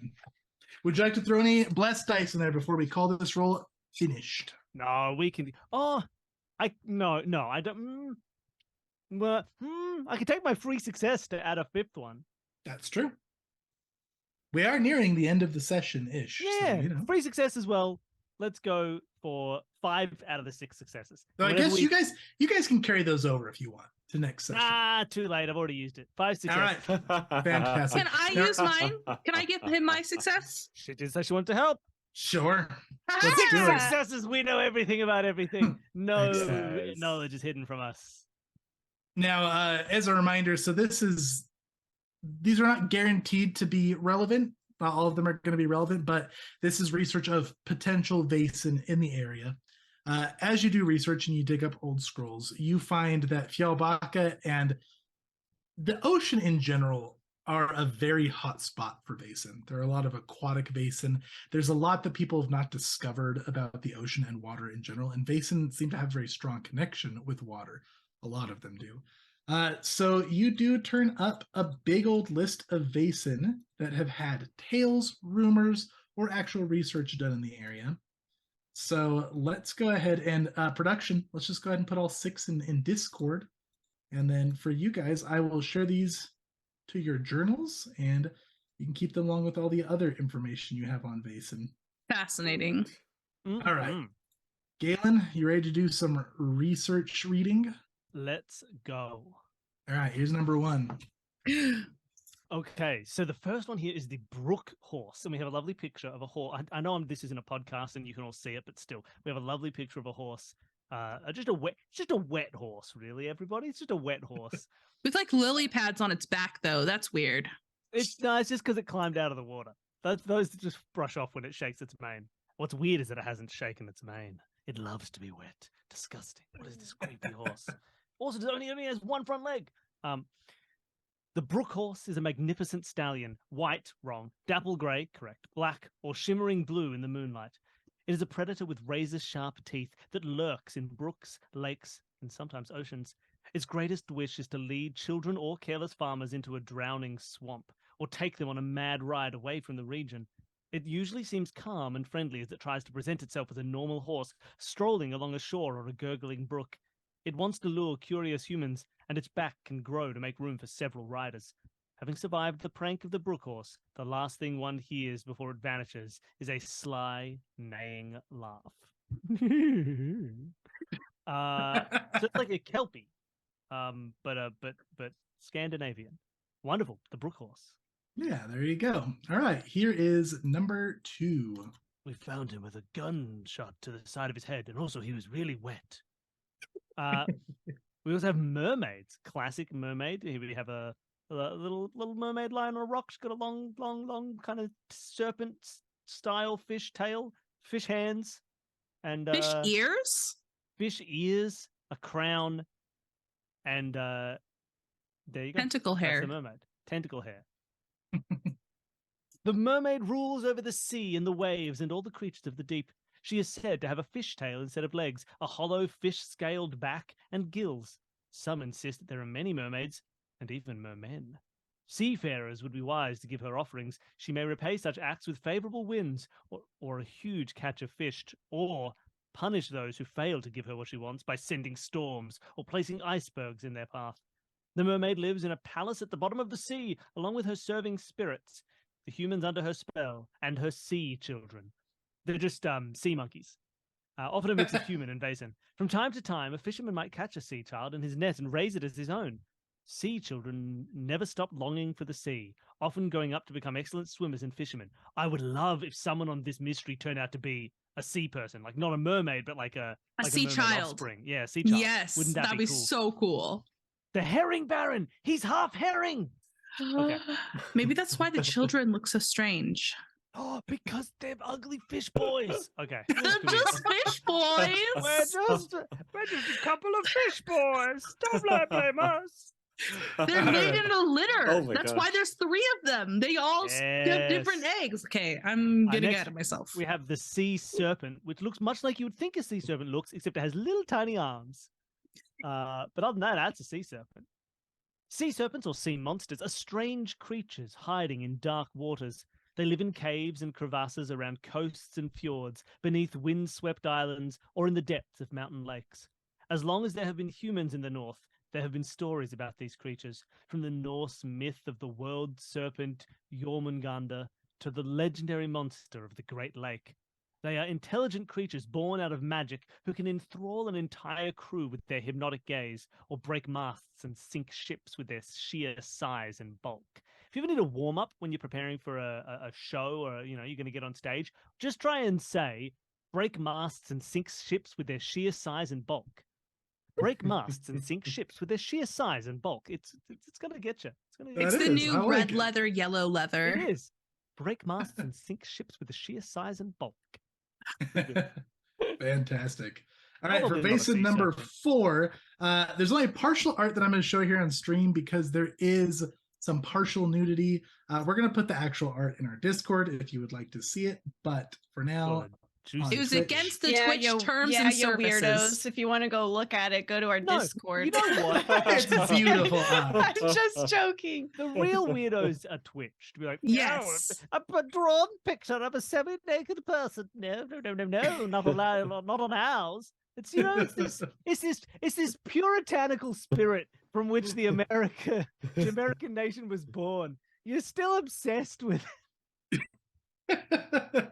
Europeans kicked you out because you couldn't handle hand-drawn nudity. Selkie. The Selkies were first documented in the waters around Ireland, Scotland, and the Northern Isles of Orkney and Shetland.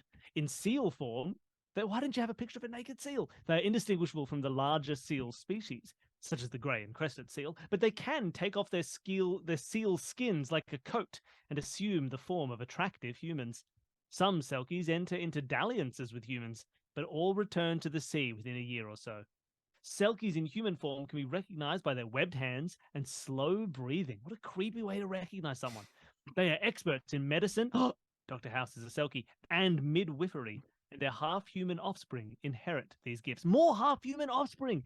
Everybody's parent is going to be some kind of creepy monster. Honestly, I'm excited for this mystery now. Yeah, right? We're going to have to figure out who's a human and who's an entire serpent. All right, here's number 5. I hope this isn't it. Oh, sick. This better not be it. It's the Kraken. It's the silliest looking. Do you know what's funny about this Kraken? Is lots of Kraken are really like built around giant squids. This one is built around a seahorse. Look at its shape. It's a seahorse. It is definitely a massive seahorse. That's like it's a big hilarious. seahorse with a Cthulhu head. Yeah. Just thought you'd like to know. The Kraken has been described as an ocean-dwelling, aggressive, cephalopod-like creature capable of destroying entire ships and dragging sailors to their doom. Not much else is known of the Kraken. which suggests it to be either myth or to be so incredibly dangerous even the most skilled of hunters have not survived an encounter. Well, I hope it's not a kraken. What if the whole island is a kraken? Look at that! Look Are at they that kraken. on an He looks like an island? yeah. They're not on an Becker island. Isle, right? Look No, at this they're on kraken. an archipelago, right? They're on That's like what a y'all little pocket. There's peninsula. lots and lots of islands. Wrecker Isle is an island. Yeah, right. So, I mean, an archipelago is just a bunch of islands. So maybe Wrecker Isle. Look at like everybody look at this kraken, but use your hand and cover up the part that's not the kraken, like just the part that's underwater, and look at the top of that. That's an island. That does What look if like an we're living- island. What if we're living on a kraken? What if it's a bunch of mermaids kids living on a kraken? Ah, now that's I've done it. I've solved it. Excellent. Finally, number 6. Oh, hey, how you going? The neck. This guy's a weird little creep. Playing a violin, staring right at you while he does. Okay. The neck is a musician. Oh, it's gonna be August. The neck is a musician living in rivers, brooks, oceans, and lakes. He takes the shape of a man, young or old, often with some peculiar characteristics: cloven hooves, a third eye in the middle of his forehead, or frog's eyes, or the most scary and weird of all, a large scar on his forehead. The neck plays the fiddle, the flute, and the harp. His melodies are beautiful, melancholic, and captivating. Those who listen to his tunes cannot stop dancing. The neck lures people into the water and drowns them. Oh, come on, how original. Some say he is lonely and that he draws people into his underwater realm to enjoy their company, forgetting that humans cannot live without air. Oh, now I feel sad. Perhaps he's just wicked. There is only one neck, and he has no other name other than Old Greg. He can be found all over Scandinavia, occasionally at the same time, but it is still the same creature. The neck can teach people to play magic melodies if he's given a black cat in return, which presumably he also drowns. Sometimes those who play his music are unable to stop, causing people, tables, and chairs to dance until their bodies and table legs are worn down to bloody stumps, and the musician herself has lost her fingers. The music only stops when the strings of the instrument are cut. Oh, I hope there's a neck. I hope the neck's here. I hope the neck's involved in this mystery. What a cool creep. This seems. We have a wide variety of dangerous creatures. I do think drowning is probably a pretty real threat this time around, though. It seems to be a theme with most of these creatures. I'm going to look specifically at items built around water. There you go. Oh, yeah, excellent bring a water idea. ski. Also, fun fact, you mentioned Old Greg. I learned from Vaesen, Old Greg is sprung off of a folktale, Old Meg, and there is a Vaesen adventure in the Britain book based off of Old Meg. Oh. To complete the ritual, you must drink Bailey's from a shoe. You have no idea how much I loved that. Fantastic. All right. Well done, Gail and Katrina. There's a couple downtime activities for you. Constance, Robert, what would you guys like to do for your preparation phase? And Galen and Katrina, you guys are sharing your information with the group, I assume? Nah, they know nothing. No, yeah, of course, they know everything. What are you thinking, Matt? Do you have a thought yet? So Robert has very little thoughts. Unfortunately. Okay, I can start if you need more time. I'll just say, like, Robert is not very good at all the investigation stuff. I mean, he would fumble around, and so I'd imagine that his prep would be getting jacked, getting swole, so he can punch a kraken in the face. I love that. Yeah, these preparations are optional, so everybody's going to get their advantage no matter what. Great. If there's anything Robert can help Katrina do, I mean, he would be open to it, since he's like eternally grateful for her help with Beatrice. Slapping him? Oh yeah, for sure. You mean Constance? Or Constance, yes. Yeah. I'm so sorry. Oh, well, Katrina also helped it. No, that's okay. Well, Constance did get you some lockpicks. Oh, great. She felt bad about just spending all of your money also and not getting you anything helpful. So, thank you. And she hands them to you and she says, in case you run into any more mysterious thieves who want to steal something while we create a distraction for them, perhaps this time with these you can just do it yourself. Yes, that's. I deserve that. Thank you. She smiles warmly. It is clear that she is just poking fun at you. Great. All right. I think Constance is most interested in this whole Baron family crime family situation. So is it possible, Chase, that I could maybe like kind of like get in there ahead of time and like sort of like embed myself like incognito? Ooh. You know, like go arrive on like one of the many ships that are just sort of randomly coming, you know, like in and out. And basically, like, I want to see if I can maybe ingratiate myself with these Wrecker Isle people and sort of get, you know, I'm one of you guys. Hey, and it's I'll me. I love hang out. herring. Anyone here doing herrings and crime? Like a herring crime? I'd love to join a herring crime faction. Yeah. Yeah. Herring. So And I feel like the tools I have at my disposal for this, Mhm. I have my amulet, which bears the symbol. That's gonna be like a last resort though. Like I don't think I want to lead with that. But I also, with my capital, purchased an elegant disguise. I don't think elegant means like actually just means it's well nice. It put means together. yes, Yeah. exactly. I'm not showing up to Wrecker Isle in dressed to the nines. And I have fine wines again because that's a classic. Hasn't failed me yet. People like to drink. So if the group is okay with it, that's kind of what Constance is going to propose, is that she maybe like tries to get there ahead of time and sort of play the double agent super spy kind of thing. Yeah. So if you want to, so you guys can arrive, if you can secure the travels, you can filter in staggered if you want. So would you like to just prepare the travel and see if you can find yourself a way ahead first? Yes. And my travel, like, yes, I'll prepare the travel. With my travel, part of that preparation, I think, would be trying to cover my tracks, like get on one of these ships that are just going in, you know, because business is good, and just sort of seamlessly make my way there without people, you know, thinking twice. Fantastic. Yeah. Why don't you go ahead and roll me an investigation?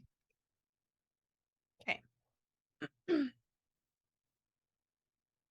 And Robert, if you want to just add dice to her pool if you're helping Constance out, feel free. Let's go. I'll probably just delegate the normal travel booking to Robert.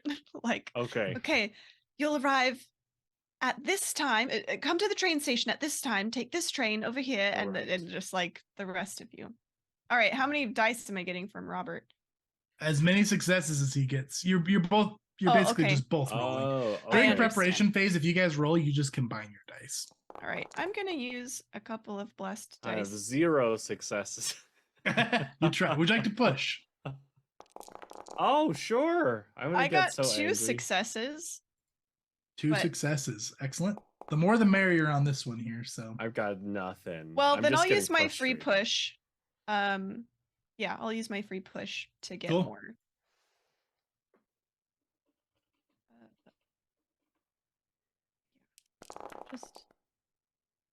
Okay. So you've got a total of 3 successes here. Yes. So okay, you're looking around at travels, and let's see. Let's go to the map here and we'll kind of talk about how the most ideal route is going to be. Now, you guys are going to have to take travel by train, which is easy enough. Galen's got enough connections that doesn't have to be paid for. So, you know, you come down this railroad here. Once you get to the crossroads at Christenham, you go up north all the way up until you're going to get off on Dalsburg. Then once you get to Dalsburg, you have to take a coach to Fjallbacka. Now, Wrecker Island is an island in this archipelago.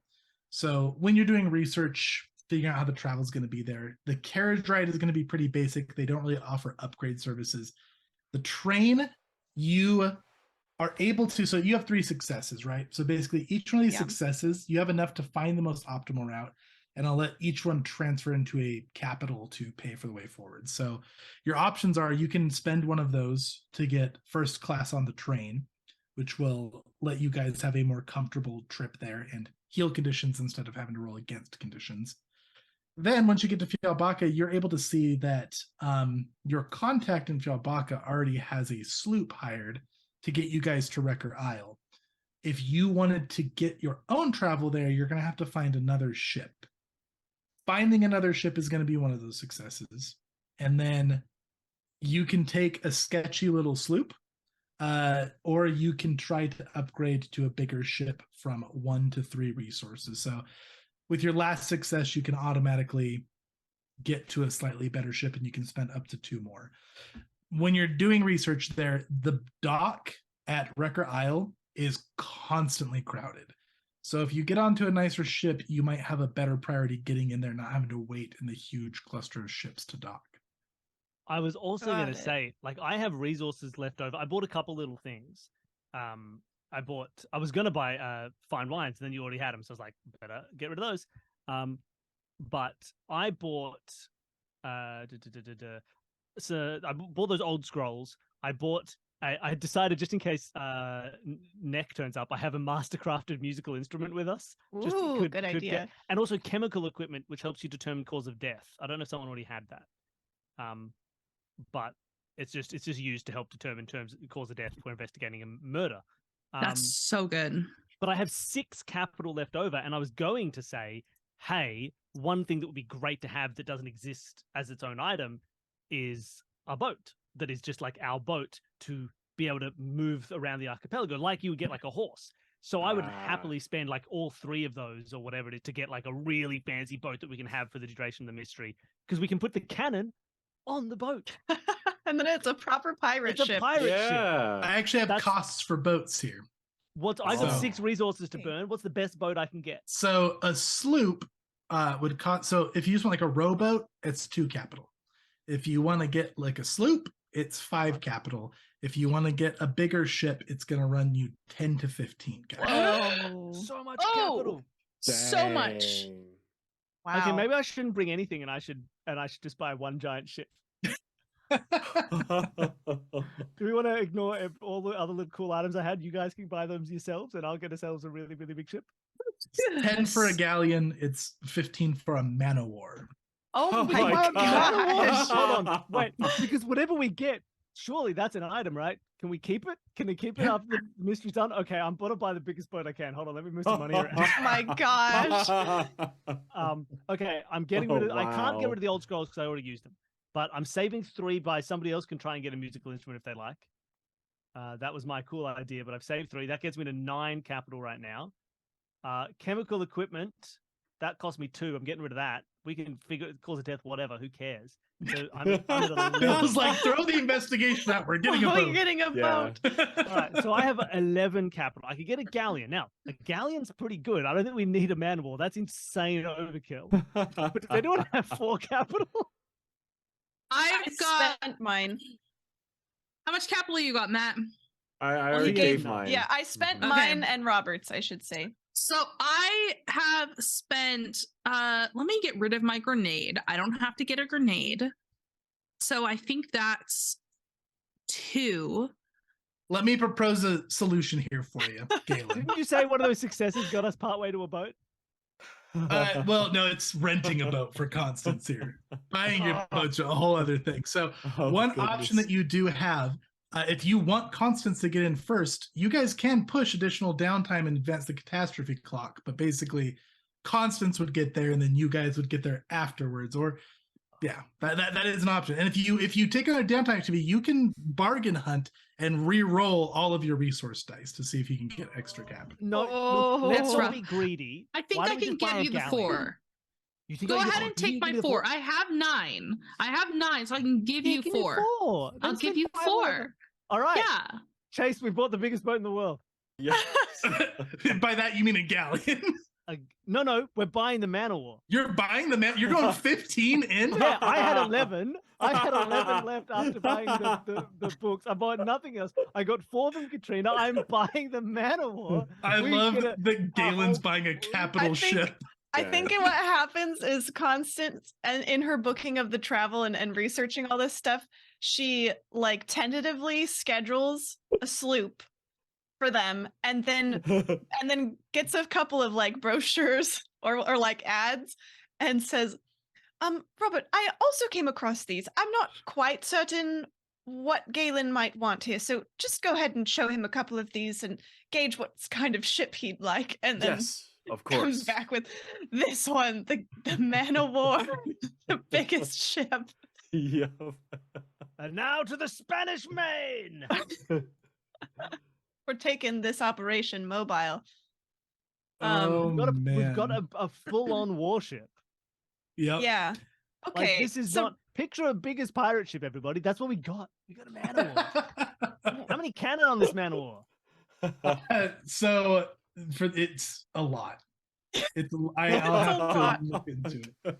Traditionally, they had a line of 120 cannons in history. Oh my but gosh. I don't think yours will have that many, so we'll look into that next episode. wow. Watch us actually fight a kraken.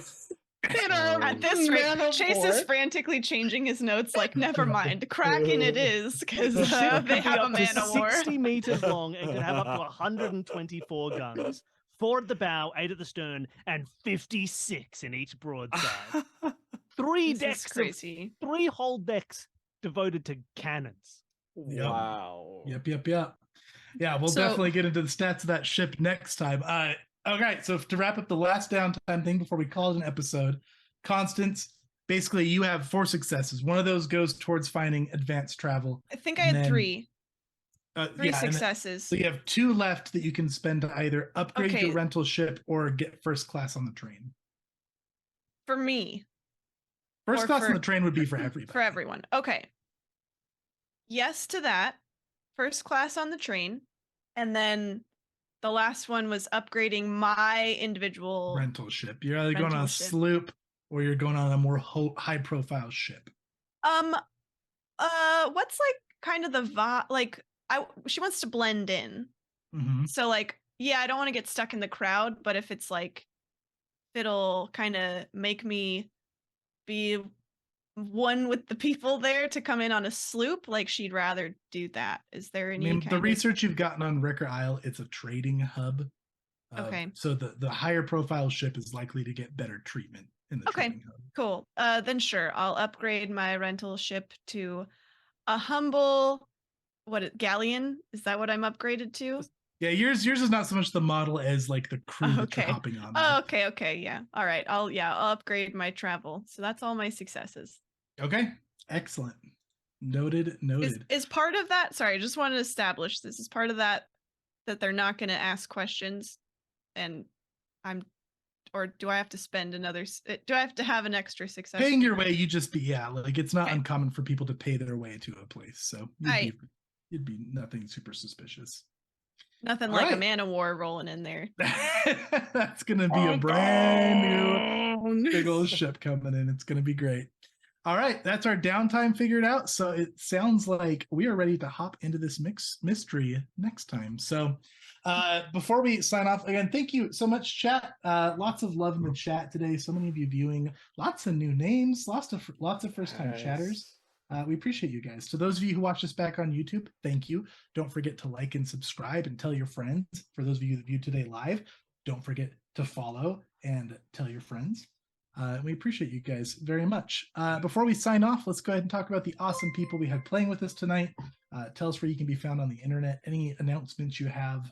Bill, let's start with you. Yes, my name is Bill. Hello, I do podcasts. You can go and check out Escape This Podcast if you want to hear people solving not murder mysteries, solving escape rooms, doing puzzles, getting out. We've got an episode releasing tomorrow with David Desmalchin and Steve Agee. If you'd like Suicide Squad, go and listen to some of the stars of that movie try and solve puzzles in a little fake casino. You can listen to Solve This Murder as well. Also, fun fact about me, you may not have known, but When I sally forth to meet my prey, I help myself in a royal way. I sink a few more ships, it's true, than a well-bred monarch ought to do. But many a king on a first-class throne, if he wants to call his crown his own, must manage somehow to get through more dirty work than e'er I do, for I am a pirate king. This is required reading for everybody for the next session because it's all that will be out of my mouth. The entirety of the next session. And hey, it's all in the public domain, so if we don't need to worry about YouTube. Get out there. Everybody get ready. Everyone learn your parts. Robert, you'll be playing Samuel. Katrina can be Ruth. Yes. Constance, you can be the main guy. You can be Frederick, but as Constance. Wow. You can be Mabel if you can hit those high notes. But sure, Literally, pretty if high everyone shoes up to watch a musical next session, they're going to be sorely disappointed. No, it's going to be good. All right, that's it. Sorry. Bye. Fantastic. No, thank you, Bill. Pleasure as always. Great podcast, great guests. Check it out. Matt, tell us where you can be found and any announcements you've got. Hey, I'm Matt. You can find me everywhere as Improv and RPG. And thank y'all very much. It was such a great session. Yes, indeed. Pleasure as always, Matt. Me, Tori, M, and Katie in the background are the Level 1 Geek team. Thank you, everybody, for joining our stream.